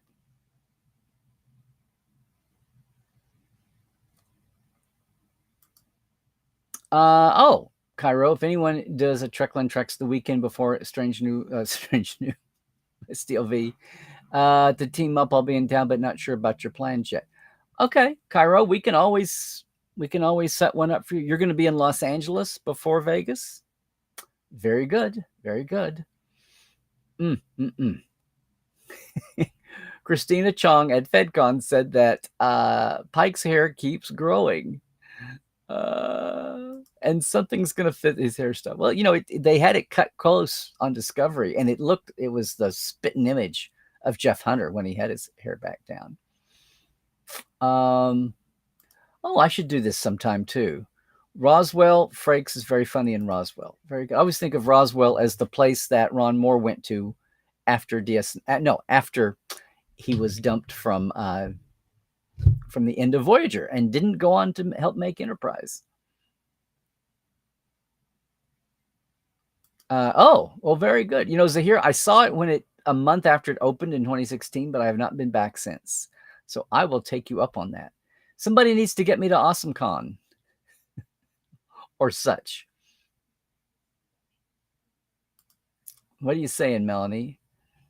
I don't seem jaded. It must be fun to share the experience of the fans of the whole part of the power. Yeah. Yes. Yeah, part of this is just like sharing with you all here with the Portales on Portal 47 on our roundtables there. It does keep things fresh. And here's the thing. It's funny to chart it. It's like watching the weather. I don't know about predicting the weather, but at least charting the weather, watching fans something happens and I have my reaction to it. And then I see something I didn't expect come in from over here. Didn't expect that to be a thing. Or the thing I expected to be a thing, nobody had a problem with or even notice. It's funny. So no, it's keeping fresh. And it's not like we do tours every day. So, I would like to do 1 or 2 a month. That would be my goal. People are still figuring out that location touring is a thing. Although I've seen a guy put together a group and they get together and go around, which is cool. But of course, you're getting the surface there. It's not a customized tour, and it's not I'm drowning you in cool background or being your maitre d' while you're doing whatever it is you want to do. That's what's cool about a Trekland Trek. But thank you for that observation. Well, what I'm saying, Melanie, is he might go this direction for a while, and then we have 6-7 years to play with. Something happens. We know something is going to happen with Chapel. She leaves, goes off with Corby. We know something happened. We see the beginnings of what happens to T'Pring. We know Mbenga is gone, unless they're going to say he's like Chekhov and he's in the corner office in sickbay, and we just don't see him for a year and a half. But the way that McCoy introduces him for Spock in Private Little War feels like, again, I have to re-examine that 30-year, 40-year, 50-year headcanon we've carried around, but it feels like he's introducing Mbenga to more than just the audience. But we'll see. Oh, I should go back and watch that scene. Dang it. Yes, nobody's said a thing about Kuroko. I did on Second Opinion. Hope you go watch it and leave a comment. Absolutely. Didn't she have kind of a Betty White vibe in this? I mean, it's part of it's just, like where she is in life. But there you go. The needle for the parrots. Squawk. What's happening with the writers? Everybody is waiting to see what happens with the actors. Their contract is out the end of the month. They've had a strike authorization, overwhelming support for it. Nearly half voted 98%. And if you say, well, half, well, only a quarter of them voted for the last contract approval. So that was a Herculean thing because there's way more writers than directors, there's way more actors than the writers and the direct. Those are still kind of specialized pool. There's an actor under every rock. Well, maybe I should say around every corner. There's an actor at every table waiting on you or bringing your delivery or walking your dog. That sounds like, wait, what? Oh, squawk.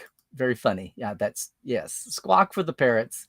And then Billingsley's audition. No, not his audition, his first day. Absolutely right. Yes, yes. So the writer's strike is going on, grinding on. Nothing is changing. They're all waiting for the actors to see what happens. There was a story that the actors and producers are actively negotiating, and they may not get all the issues on the table hashed out by the end of the month. And they may vote, they may agree to keep, as long as they're actively negotiating, they may keep on negotiating, even though the contract's expired, if they feel like there's progress. Once again, it feels like the writers are the canary in the coal mine and somebody else gets to be the carriage, and everything that the writers put out there, when it affects other groups, not so much the directors. The issue of reruns and transparency is big for everybody. AI is also big with the actors, maybe even more so.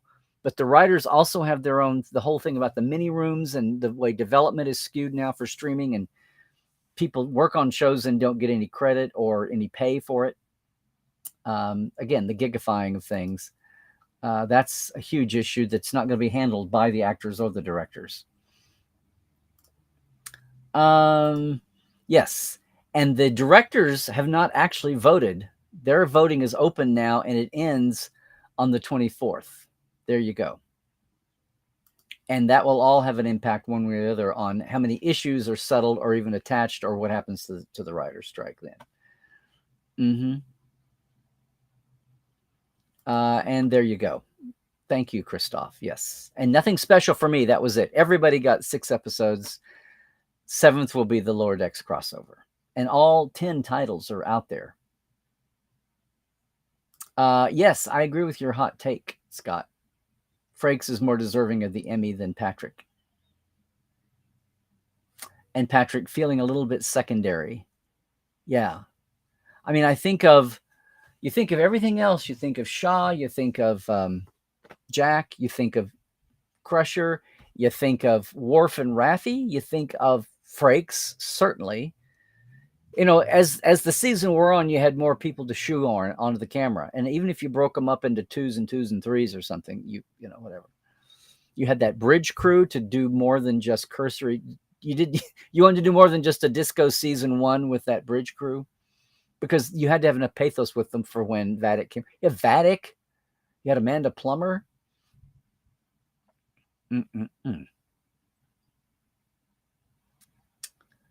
Let's see here. I could go with that.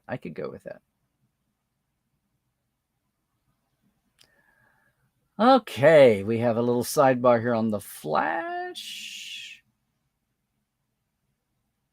Okay, we're going to go down our superheroes road all over the place.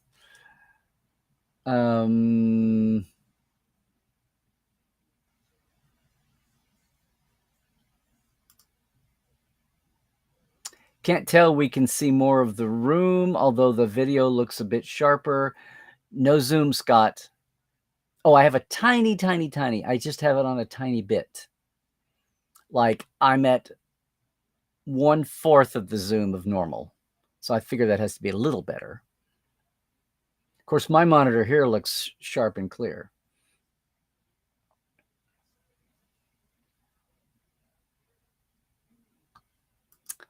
The fight scene didn't seem too long, but felt stylistic, just to drive home the trippiness of the stimulus Chaplin and Bingo were on. Well, that's true. All the slow-mo and the varied speed and all of that. But it was starting to feel kind of Jason Bourne to me, but they don't do it all the time, so it felt like it was making the point that they were amped up. They were drugged up on the green stuff. the new engineer Pelia, a lanthanite. I can't wait to see how lanthanites are exactly like humans until they're not. So longevity is one thing.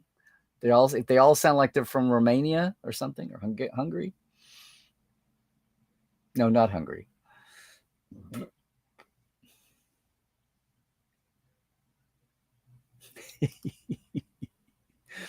No, Christoph, the iMac is right where it always is. It's the lack of zooming on eyeglasses that did it. See, here's Here's normally what I would be doing. See? But I'm doing it here. So we will see. Whoop, there we go. There we go. Ah, Brazil is one time zone over. So you're in the Atlantic time zone, same as Newfoundland, I guess. Okay. What now? Yes. Well, sharper is better when it comes to knives or TV images. If you recall, in between the seasons, they learned them being a character has martial arts talent, hence the fighting. And Christoph, you have to see my second opinion. I didn't realize they were ignorant of that, but yes. And I stumbled into a YouTube. You can find it. He's got a black belt in Brazilian Jiu-Jitsu or something. Amazing. He's a 2-time Pan American champion. 10 years ago. This is a video from 10 years ago, 2012, 11 years ago. Ah, Narda, I think we found your generation. I know we did. You don't need Kirk and Strange New, and you hate the way they belittle Spock's character. Does Spock need a childish thing to get the ship underway? Doing your best to enjoy it. Actors are great. I know. I kind of roll my eyes at the whole thing. It's like modern Trek. That's their new thing they've stumbled into. It's like nobody ever, if it bubbled up organically, that's fine. Like Make It So, or Tea Earl Grey Hot, or Coffee in That Nebula. That's fine. But this thing about forcing it, it looks so forced. I know.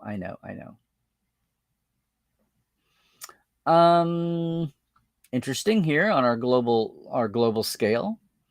Good question, Christoph, from the European perspective. And there you go. Portuguese audio and English and subtitles in Portuguese. There we go.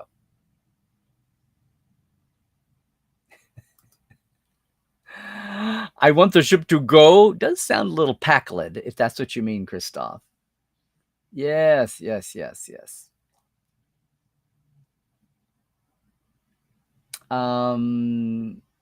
As you figured out in a second, yes. There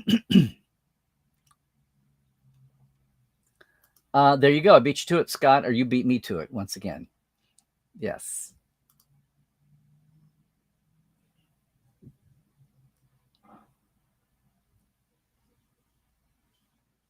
I asked you, I think, what your entry point was the TNG TPS movies. Oh, those TPS reports. Plus a barn that had 1701 Enterprise painted on it. There you go. We always remember our first.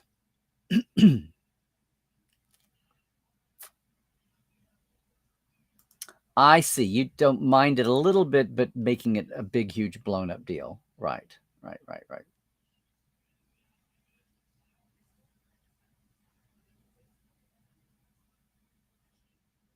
No guilty pleasures.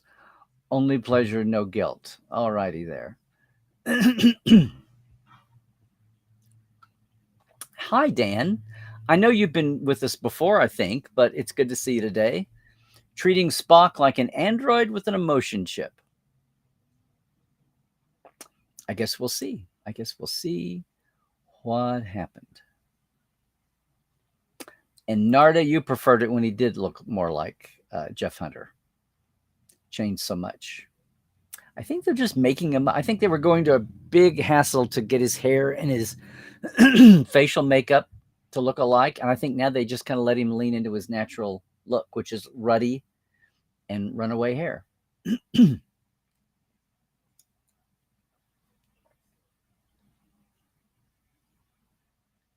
And seeing an evolutionary curve even in the hairstyle, much less the production design. There you go. Like, trust us, we have a plan. You're saying Chapel will leave in season 3. Well, it's going to happen at some point. Hi, Wanda, and welcome again. I know you've been with us before, I think. Trek fans are so invested in Trek canon, it seems they can't enjoy the Trek ride. Well, yeah, because the Trek canonistas see Trek canon as part of Trek. To them, that is That is all they may not. Of course, they enjoy the characters, but it's all the same. They see it as cutting off an arm and a leg to focus on the other arm and a leg, which seems weird to them because that's the appeal of Star Trek. If it wasn't, they wouldn't have become Star Trek fans or as big a fan as they were lately. And a lot of people just think there's like blinders. When Discovery started, there was everybody was focused on the characters and the continuity, and people blasted about canon. They very smartly inserted Michael Burnham right into that Sarek family where it would fit, and you could come up with this. And the whole Spore Drive thing, you had 100 years for nobody to talk about it. No, I'm sorry. You had 5 years for nobody to talk about it. What got me was the touch screens and the holo viewers. It was just like, oh my God, we have to trash or horribly explain away the original series. And they, within a year, realized the first people making choices, plenty of people were not agreeing with that, but they weren't the people in power. And as those people bubbled up to the top, then you started seeing the ripping out the holographic viewers from Enterprise, and you started seeing consoles get less or let's just change the show where we can go to the crazy future. And if we want touchscreens and programmable matter and detached nacelles for wacky reasons, we can say, ooh, future science, and it's all okay. And that's what should have happened at the beginning. I mean, finally, but meanwhile, you're stuck with the weirdness and that whole, it's been blacklisted and pulled out of memory. That became the way to do it.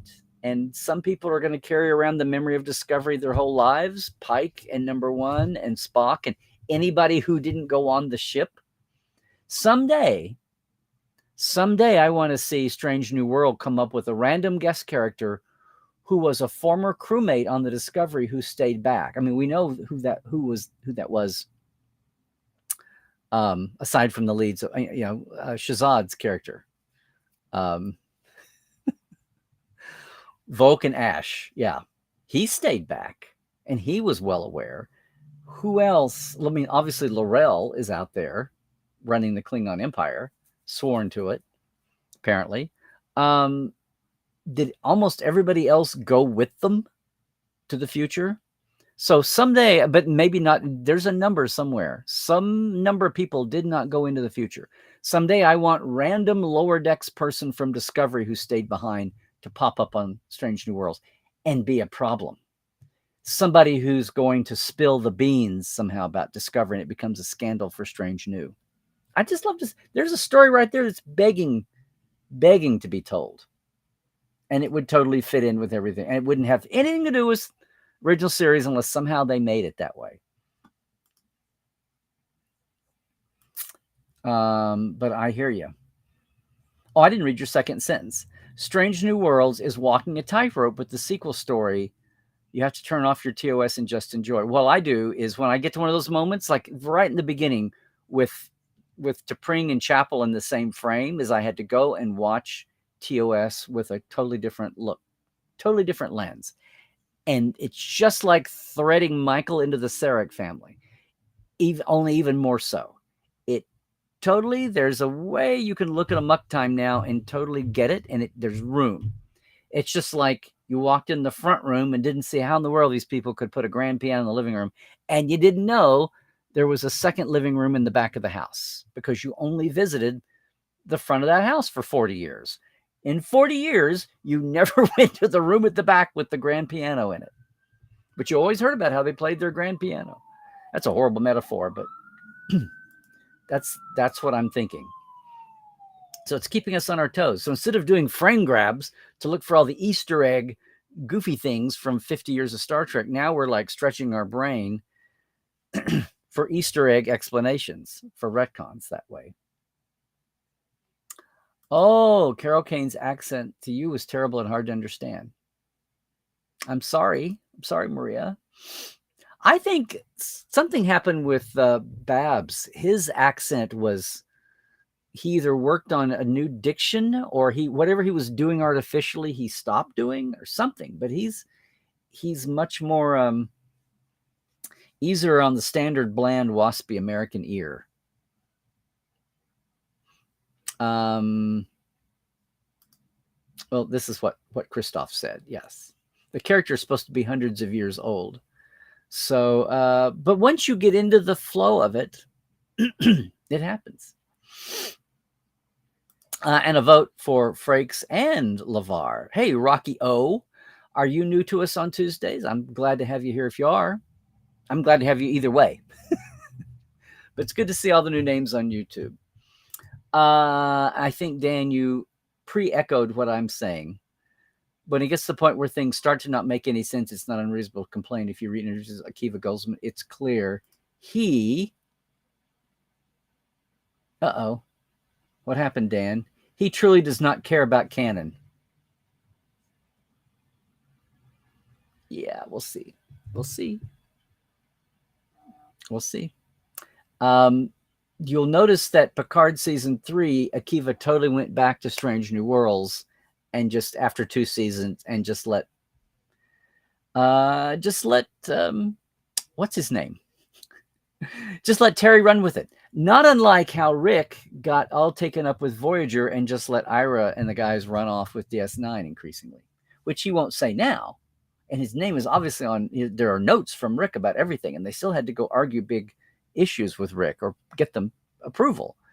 But the day-to-day was not near what it was on one show as the other one, and that was the same thing, I think, here too. Apparently so, yes, Chapel was in the war. Either that or she had some expert hot wire training, if nothing else. She says we a lot. Now, I don't think she and Mbenga necessarily served together, but I think they were. But you do like Vominos.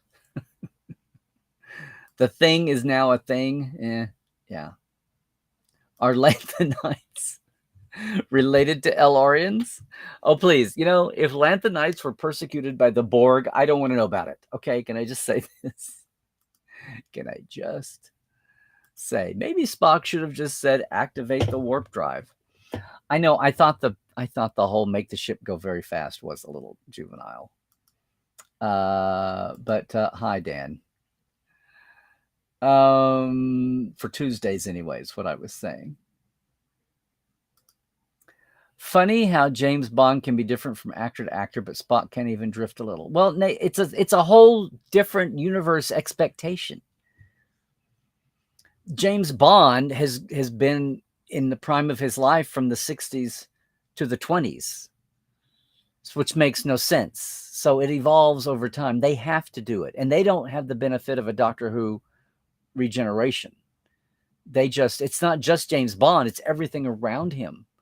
The cars, the gadgets, the tech compatibility. In what's the one where they're stealing space, where Spectre is, they have a Gemini capsule as the state-of-the-art thing. Then 10 years later or 20 years later, it's a space shuttle. In Moonraker. I mean, the outside world is changing behind him. The thing about, yeah. I mean, it's going to happen anyway. It's inevitable. People will compare actors playing the same role. But the world of James Bond and the world of Star Trek are two totally different critters as they were created and brought along for 40 years. Now, if that's all blown up, if that's a huge major change, then okay. But it is a change. And then there will be hell to pay. You'll lose half a fandom because suddenly it won't. There are a lot of people who are not hardcore. There are a lot of armchair fans who tried to watch Discovery and didn't necessarily dislike it, but they couldn't get there. Just on a generic, they don't have every tech manual and concordance and behind the scenes book, but just the gut reaction to watching Discovery and hearing that it was 10 years before Kirk and Spock made no sense on a very generic, mundane level. Did not have to know where every self-stealing stem bolt in the place was. And it did not make sense to people. The most casual of drop-by fans, I hear in the 10 years since, feels like 10 years. In the 5 years since, I've heard so many people say, I watched Direct Discovery, but it made no sense to me. Like this was supposed to be before Kirk and Spock. It made no sense to me.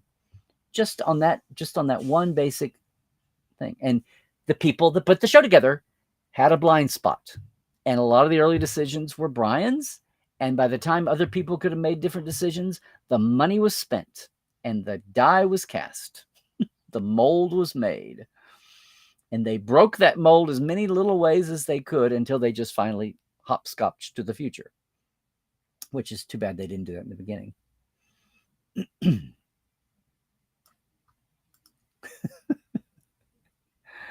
Well, yeah. Well, Stamets and his colleague on the Glen that died to come up with it feel like the only ones who can run it now. Is Star Trek a religion, or why does canon matter? I mean, I think Gene Roddenberry Rowling was great, by the way. Gene was a secular humanist. Look, read the memos from the 60s. They cared about not treating the audience as stupid. I say this all the time. If one week you walk down a hall and that door over there was to engineering, well, it happened in the last episode. In Turnabout Intruder, they're shooting a scene. The director wants Scotty to exit out over here. And Scotty said, we all know the briefing room has one door. And the director looks at him, it's a freaking TV show. Just walk over there. And they did to make an exit. We're going to the bridge. And they went over here instead of the door that you see in the background. And it was the last episode. And they got letters saying, did you walk out into space? So, but that's the DNA of the show from 1965. We will treat the audience with intelligence. And that wasn't just the writing that was, and the other corollary to that was we have to make the ship as believable as possible, and i.e. spend the time and the money on it. Because if we don't, we're already having a sci-fi show. If they don't believe the ship and the environment, they won't believe what our people are doing and saying. And they were on such an uphill battle, they had to super protect it. And even then they made mistakes. But that's the DNA of the show. It's different than other series. As I said, that's why it's different than Marvel, DC, and Doctor Who. And Star Wars is pretty consistent. And I will say one thing. All the retcon shows, I love how they have stuck with the original 70s basic graphics. They're very simplified. That's the way of that universe. It's not about, I'm going to go shoot my wad because I can now here in this time with our tech today, our CGI now. And you just say, well, there's another layer of detail that I'm not seeing here, that I'm not privy to, which is what we said about the models. That's what drove the philosophy of the Enterprise K7 and D7 in Trials and Tribulations. They got up close and saw details that we never knew were there because we were never that close in the Trouble with Tribbles, even though we know the models were that simple. It was a wonderful caveat. We just never were this close to see it before. You can do the same thing with characters, with canon timeline and details. We just never saw the big room in the back with the grand piano before. And you can certainly do it with, props and set design. But yes, now lots of people come to Star Trek and they don't care, and that's fine. That's wonderful. But it's a huge chunk of Star Trek's audience. It's a huge chunk of why the people cared enough about it to bring it back and pump money into it and have this passion and helped push the development of the internet and the online world. The Well Committee was the internet with paper and stamps and had never existed before because no one cared enough about a thing on that broad a scale globally to have it happen. I'm telling you guys, Star Trek was the pioneer of so many retro ripple effects. Yeah, Ash Tyler. I finally did get there, Mona, but thank you. Yeah, not drift, just given more context. Context is not for kings, I keep saying. Texture, not trivia. Right. This is the thing, Scott. This is the thing. Your headcanon has never been challenged on this until now. Go back and watch the tape. It's what I do every time. Am I going to have to really fix something, or is there something that doesn't need fixing? That's a new hashtag. But does it really need fixing? That's the new corollary to texture, not trivia. Well, yeah. Star Trek feels more real to us than James Bond, which is just a story. Only Doctor Who solved the changing actors. Right. The second or third David Tennant Doctor. Oh, good idea. Write the Discovery survivors who came up. Yeah, I should. What do you see? I've aged it. Some modern Trekkies expect the TOSers to totally forget what makes us Trekkies in the first place. I'm all for stretching canon a little, but I refuse to abandon it altogether. Yeah, I got nothing to do with filling in the cracks. There's big cracks I wish we could go fill. I love how there's these gaping holes that need filling, but people go over here and look at the micro fissures over here. That seems to be what's attracting all the interest, not the big gaping holes over here. Romulan War, founding of the Federation, launching of the Constitution class. What happened to Dr. April, Sarah?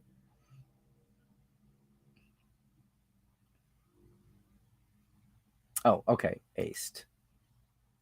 Bab speaks Portuguese perfectly. All righty then. Okay. You thought she was doing Albert Einstein at first. There you go. She's doing Betty White meets Albert Einstein, actually. Well, it's like everything else, Cairo. I think once you hear it, it's like I always go to when I first sit down in a Shakespeare play, it takes 5 or 10 minutes to get your ear into the rhythm. But then once you do, you're fine. At the beginning, you're like, you're on the edge of your seat trying to get into it. I think that's the same thing with an accent, too, if it's a consistent accent. I think so. I think he may have squawked and then thought that's what he had to do. I think it carried over both days. Exactly. Till the first director said, what the hell? Oh, I see a Scott soapbox coming up. We can't hold Strange new to TOS's canon. There's no way the Galaxy was Spock's first command. This is what I also said. After thinking about it, it never bugged me until I thought about it. But it's the same way it bugs me that Data was out existing for 30 years before he started developing with Picard and Riker and Geordi. Data was out going through the academy and mixing with other crews, but he never did anything until he came to the D. That's kind of it's production bias, and it's the same way. Spock had been in service for 20 years, 10, 15 years, and was never in. He was a commander in rank and never commanded anything. Right. Well, that whole only sorry. Well, this is all only Kirk calls him Jim. Well, that's a little one-sided. No one follows Sam Kirk around with his family. Does his wife call him Sam? Now I want to go back and watch the tape when she's laying on her deathbed.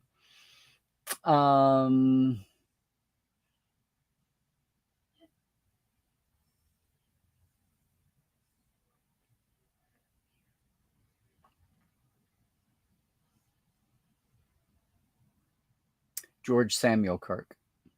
Only Kirk calls him Sam. Right. Well, it's just like everybody hones in on Khan waking up and he says, how long? And Kirk says, about 2 centuries, we estimate. Well, that's not right. But that's what some of the timeline people took verbatim and put first season 200 years ahead of this. They had it in the 2160s. And that eventually, though, the clues which were not so obvious, when you list all the clues, 8 of them point to one way, 1 or 2 point this way. And so you go with the preponderance of clues, and especially the way the evolution goes. That's the same kind of thing. You have to, even during the TOS run, oh my God, this is stuff we were dealing with in the 70s and the 80s. It's amazing now to have all this on the front burner. Back when there were like 8 of us that did this stuff. But that's why I was such a fan of the circle that was working with Jeff Mandel and his original works, because they got it. And the guys that did the spaceflight chronology, beautiful artwork, beautiful Rick Sternbach art, but the contents were just trash. They weren't. And you will notice when Mike started retconning in chronology, and then it started showing up in acutograms, which got bigger and bigger, and then he got to write the book. It's all out of that school of thought. Nothing of that matches. That's why the chronology is an anachronism. It's a stub that didn't go anywhere. And the people that tried to use that. But yes, you have to say Kirk was not about to tell Khan exactly how long it had been since he'd been missing or alive. So yes, this is nothing new. Maybe this should have been my topic today. This is nothing new. But what's funny is people think that one line in TOS is the thing. Well, actually, there were like 6 or 8 clues. This was one of them. It's the one you remember because of the drama of the moment. But look at these other things. They couldn't. The Valiant going across the border in 100 years earlier. That means the Valiant was crossing the galactic barrier in 2165. Yeah.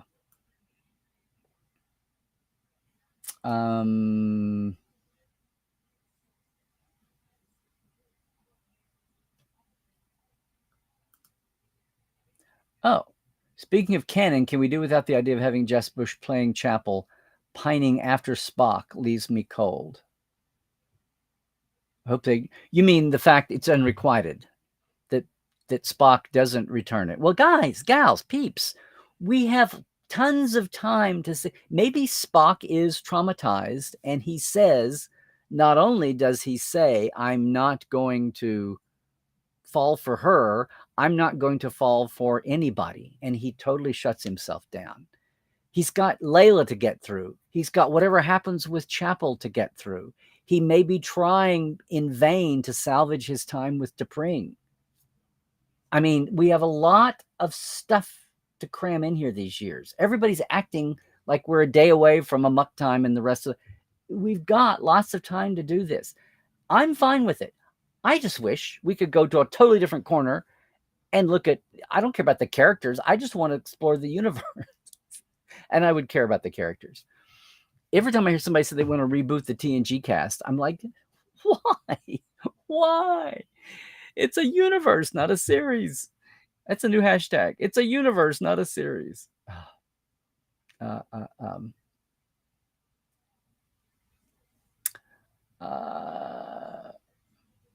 Oh, James Bond is the alias for several different agents, like Jason Bourne. But there is only one Spock. Ethan Peck is an excellent actor. Corny, serious, Ponfar emotions. Hi, Jazzy Cat. Coming in on Twitch. I hope you are around long enough to see what we're doing here. Apparently. Oh, I've aced it. Okay, thank you. Thank you, Narda. I aced it. Yes.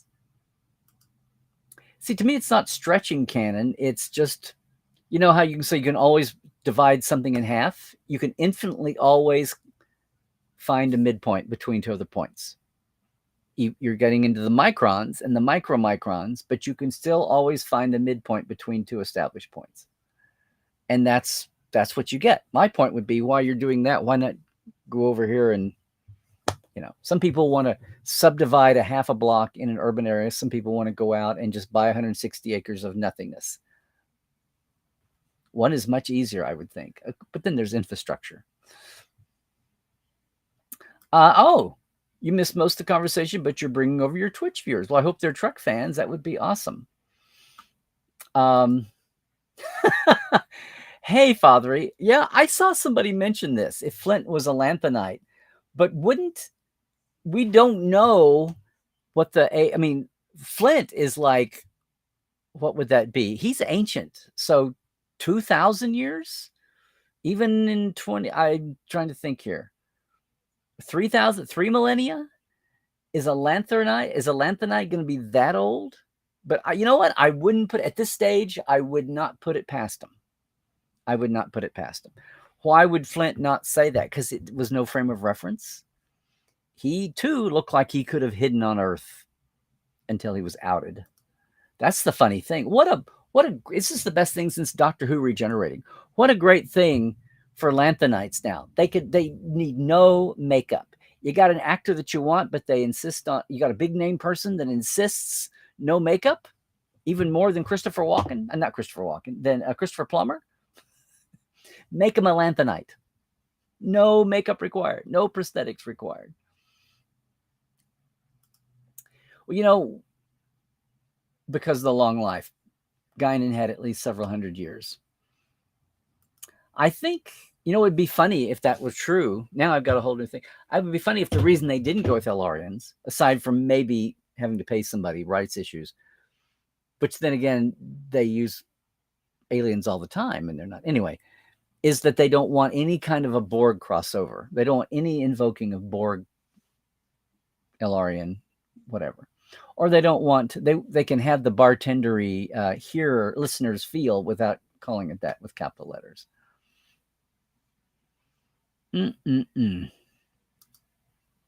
What are you saying? You definitely dislike the whole fascination of modern Trek with a captain or commander needing to have a thing. Thank you.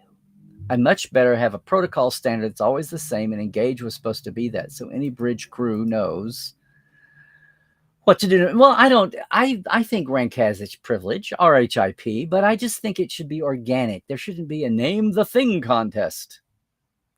All right, now.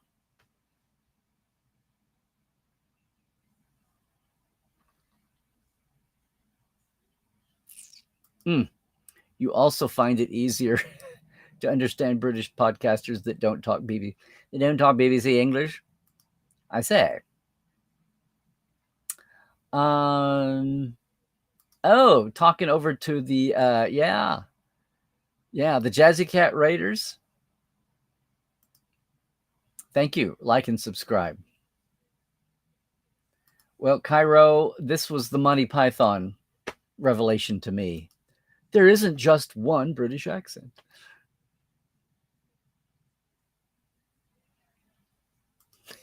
Well, Dan, this is basically true. And I think as the years and decades go by, this will get easier and we'll have some superstructure ways, maybe even some from the show itself, beyond just that it's classified.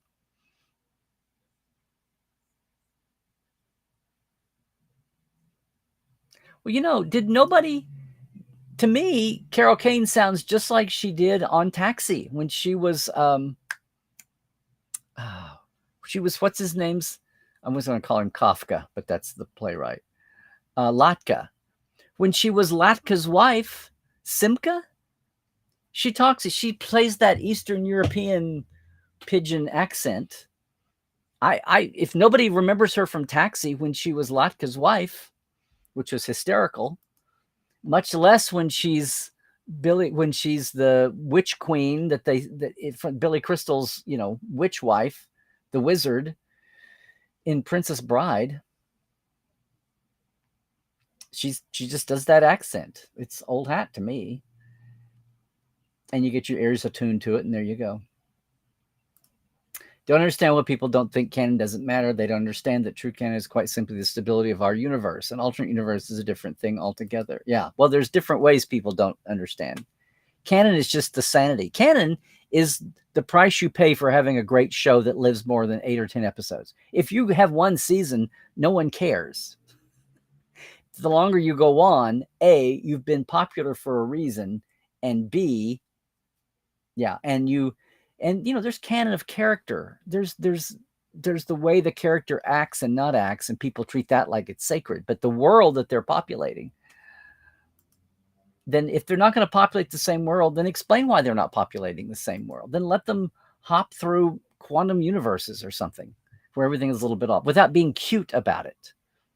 Yeah, it's just the operating manual for the world you're in, so that you can do the same thing one year to the next, the same. Or people are near the same. Yeah. Okay. Wow. We've got is it me and my topic, or is it just everybody wants to talk today? Hey, Jared, there are now more live viewers on YouTube than on Facebook. Yay. Yay, yay, yay. And everybody's saying the thing. What you say about canon is the whole thing about us caring about the backstory is a big universe, and we've known about less than 1% of it. It's what I mean. It's like, if it happened, write it down. If that's the way it looks, make a picture. It doesn't change unless there's a reason for it to. That's all I'm saying. If there's a difference, then fine. But just to go along like something, and if it's something was supposed to be factually hardcore, anal, whatever. Apollo 11 first landed humans on the moon, July 20th, 1969. That's a canon fact of the Prime Universe. And shut up, all you conspiracy tin hat foil people. Oh, controversial. The biggest problem with Star Trek canon is the original series. If you treat it as a holodeck recreation, 100%, everything else works. Jared, I've already decided the original series to me is going to be the weekly dramatized adventures that Kirk talks about in the preface to the motion picture novel.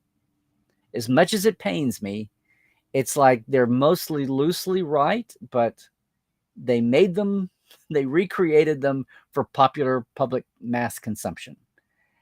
And I would prefer not to, but that's kind of what I'm left with, unless I'm going to go insane and give up on the whole universe and the 40 years you invest in it. And it's only more important to people that put in all the years with that. I get it.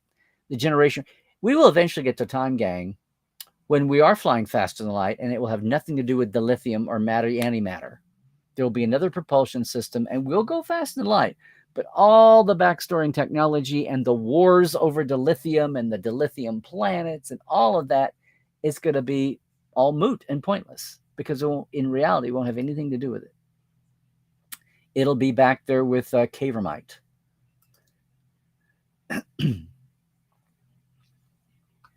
Yeah, Nathaniel.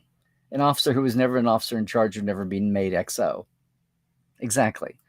All those years and nothing in command. He's only in command of 7, 8 people. So this is a case where you have to go and do that. It's a case where we've already retconned USPA, the United Earth Space Probe Agency. That was a thing that evolved in real time as the show went along. Space Central, whatever that was, before we got Starfleet and Starfleet Command. Yeah, but it has to be done surgically and selectively. And sometimes common sense screams for it. And sometimes you do it because somebody else bungled something and you have to go back and do it. It's an obscure thing that it's an obscure graphic visual that nobody thought about. Everybody who worked on the original series made Starfleet 2 words. The only time Starfleet is written down in the original series, at least, is on the cover of the Talos 4 Secret Order. If it wasn't for that, Starfleet today would be 2 words, and SFA could be Starfleet Academy without worrying about it. I'm not talking about the series. I'm talking about all the Starfleet Academy t-shirts and swag and ball caps. They could say SFA, and no one would have to feel guilty.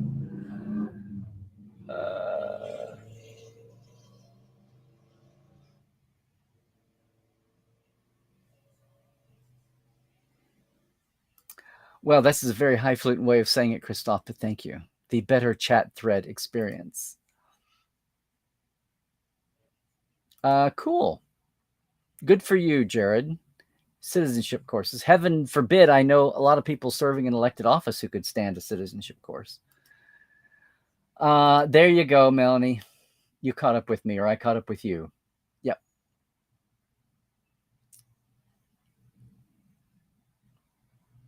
She was from India. Really? She was from India? Okay.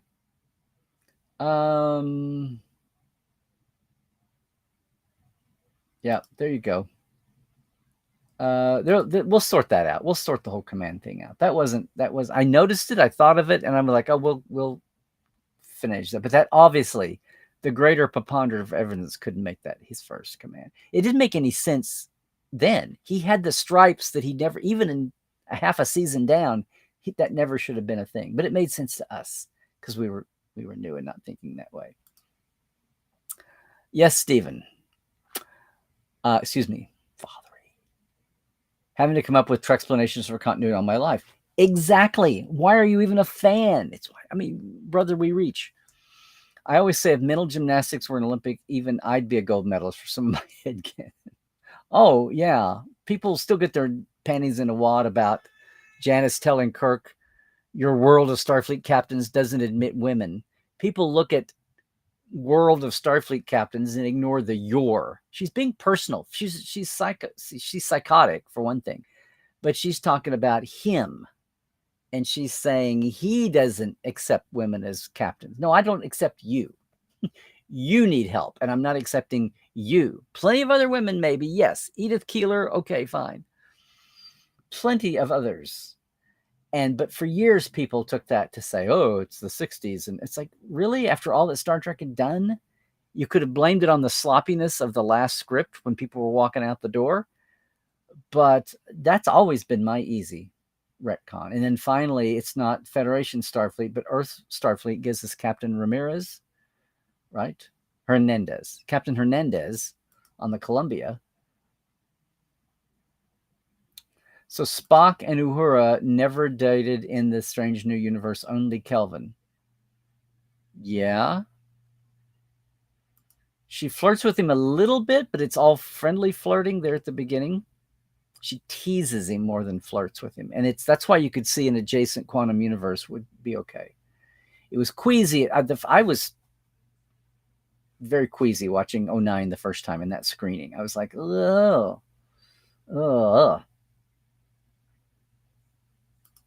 I wouldn't mind this, Mona.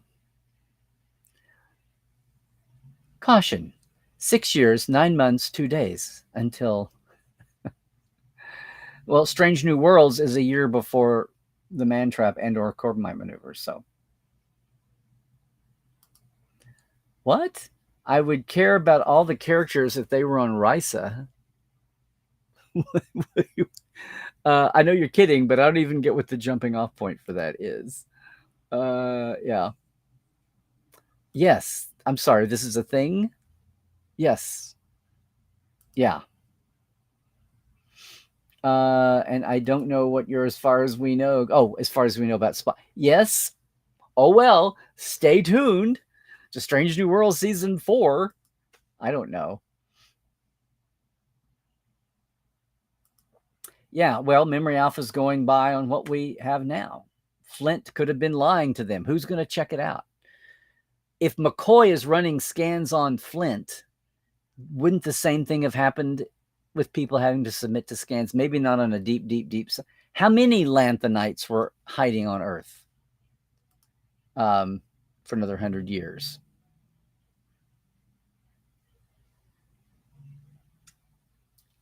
There you go. Yes, it's getting close. Vegas is just around the corner, Rose.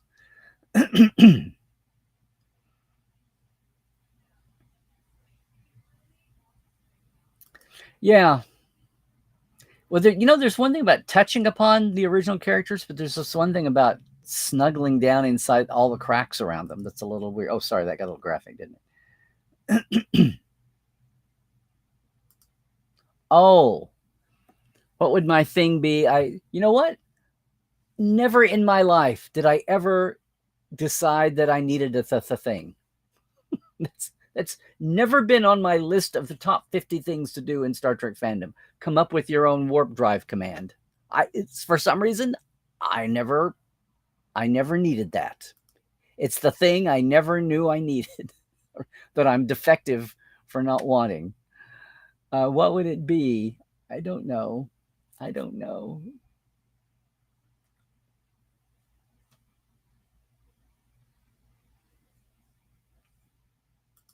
Interesting, useless fact. Linguists have identified a new dialect of English coming out of Miami, branching out of Cubans and Puerto Ricans speaking direct translations from Spanish to English. It's almost like language is ever changing and evolving. This is true. You've got to watch and see what happens with the strikes. If actors do go on strike, et cetera, and their business model is not to announce early, which they don't understand that they're losing business by not announcing actors early. But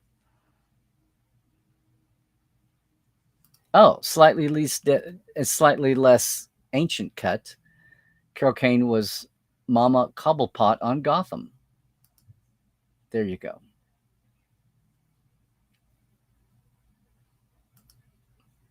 Well, yeah, and of course it all grew out of the production needs. It was going to be him going to history lessons with his granddaughter talking about history. It was going to be quasi-intellectual, historical. Most of your Carol Kane memories of her beating the crap out of Bill Murray. What was that from? I know. I'll look it up. I'll Google it. Um, maybe some of us are from an alternate universe, the Mandela effect. Yeah, yeah, yeah.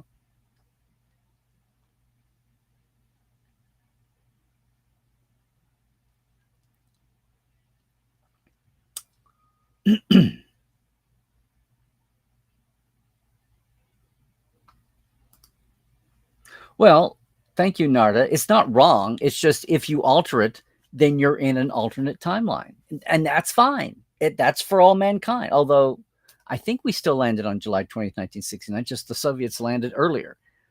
Now you're in an alternate history or an alternate timeline. That's fine. Just call it what it is. And a lot of people say they should do that about. I know they say they should do that about Discovery too.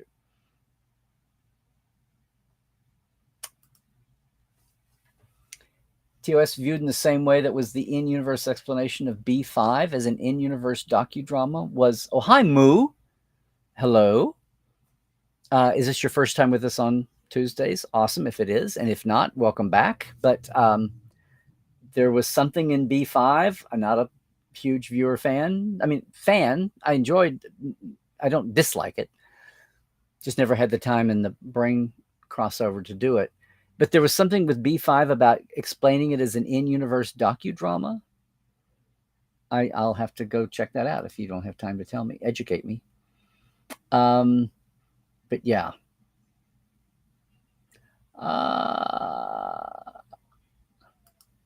Exactly. That's half the fun.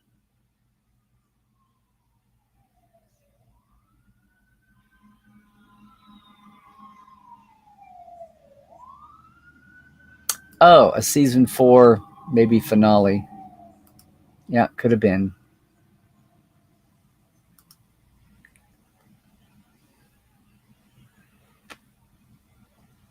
Well, they looked.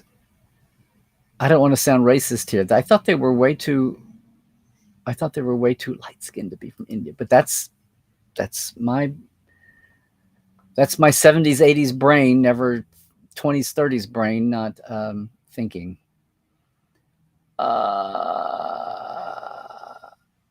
Thank you, Christoph. It's oh my God, yes. Okay.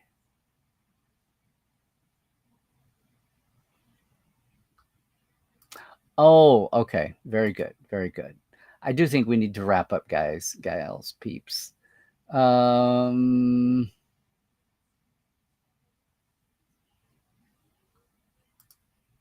Take her out. Yes. Well, that's a launch thing. Everybody's running out of juice. Yeah, everybody. I think that's plenty of time. So, thanks for being here again Tuesday. Wow, this turned into quite a chat, gang. But really appreciate it. So maybe it's the fact that it's going to be a couple of weeks till I see you here in our format. So I really appreciate everything. So we will be zooming along with the summer. So let me just say, first off, thanks again for all of our Patreons, of course. Thanks again all the time. You can jump in and help. And I think it's time to go. There we go. Thanks again for this. All you good people, if you want to help out on the Patreon level, there you go. You can also tip now. You can tip here on the show directly of any size. If this is a little bit too much commitment for you on Patreon, we accept tips now. We're monetized here on YouTube. You can do the super chat thing on YouTube and do that. Appreciate everybody coming over on YouTube today. That was awesome. And a reminder once again, of course, if you are up for whether you're coming to LA now or you make a special trip, love to take you on a Trekland Treks. Check it out here. I will lead you, guide you. We will coordinate everything up. No surprises. I'll guide you on weekend, weekday, traffic, local conditions, all of that will make it an experience you won't forget, or even two in a row. A lot of you in the audience here have been Treksing, I know. And of course, one more shout out to today's new episode of the Trek Files at Facebook, our Trek Files page there, or at podcast.roddenberry.com. It's Darren Doctorman talking about the building the Enterprise D for the first time, Hollywood style. in a 1987 visual effects vernacular, as we would say. Hey, don't forget our store is always there at tpublic.com as well.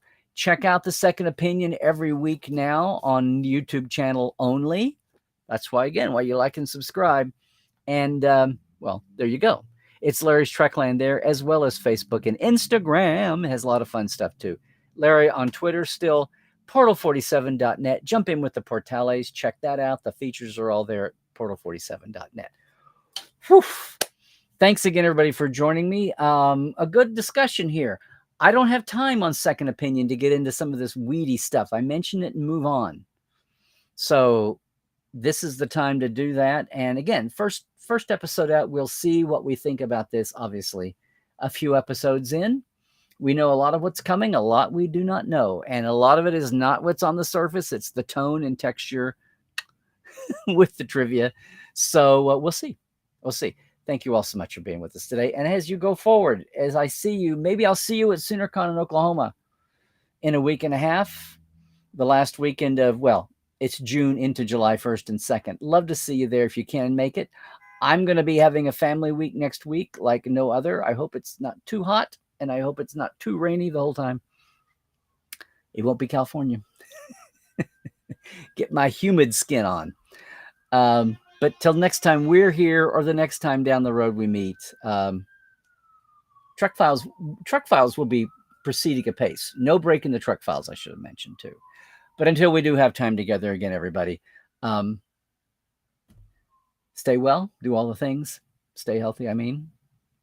Okay, stay woke, check the sources, and Trek well, everybody.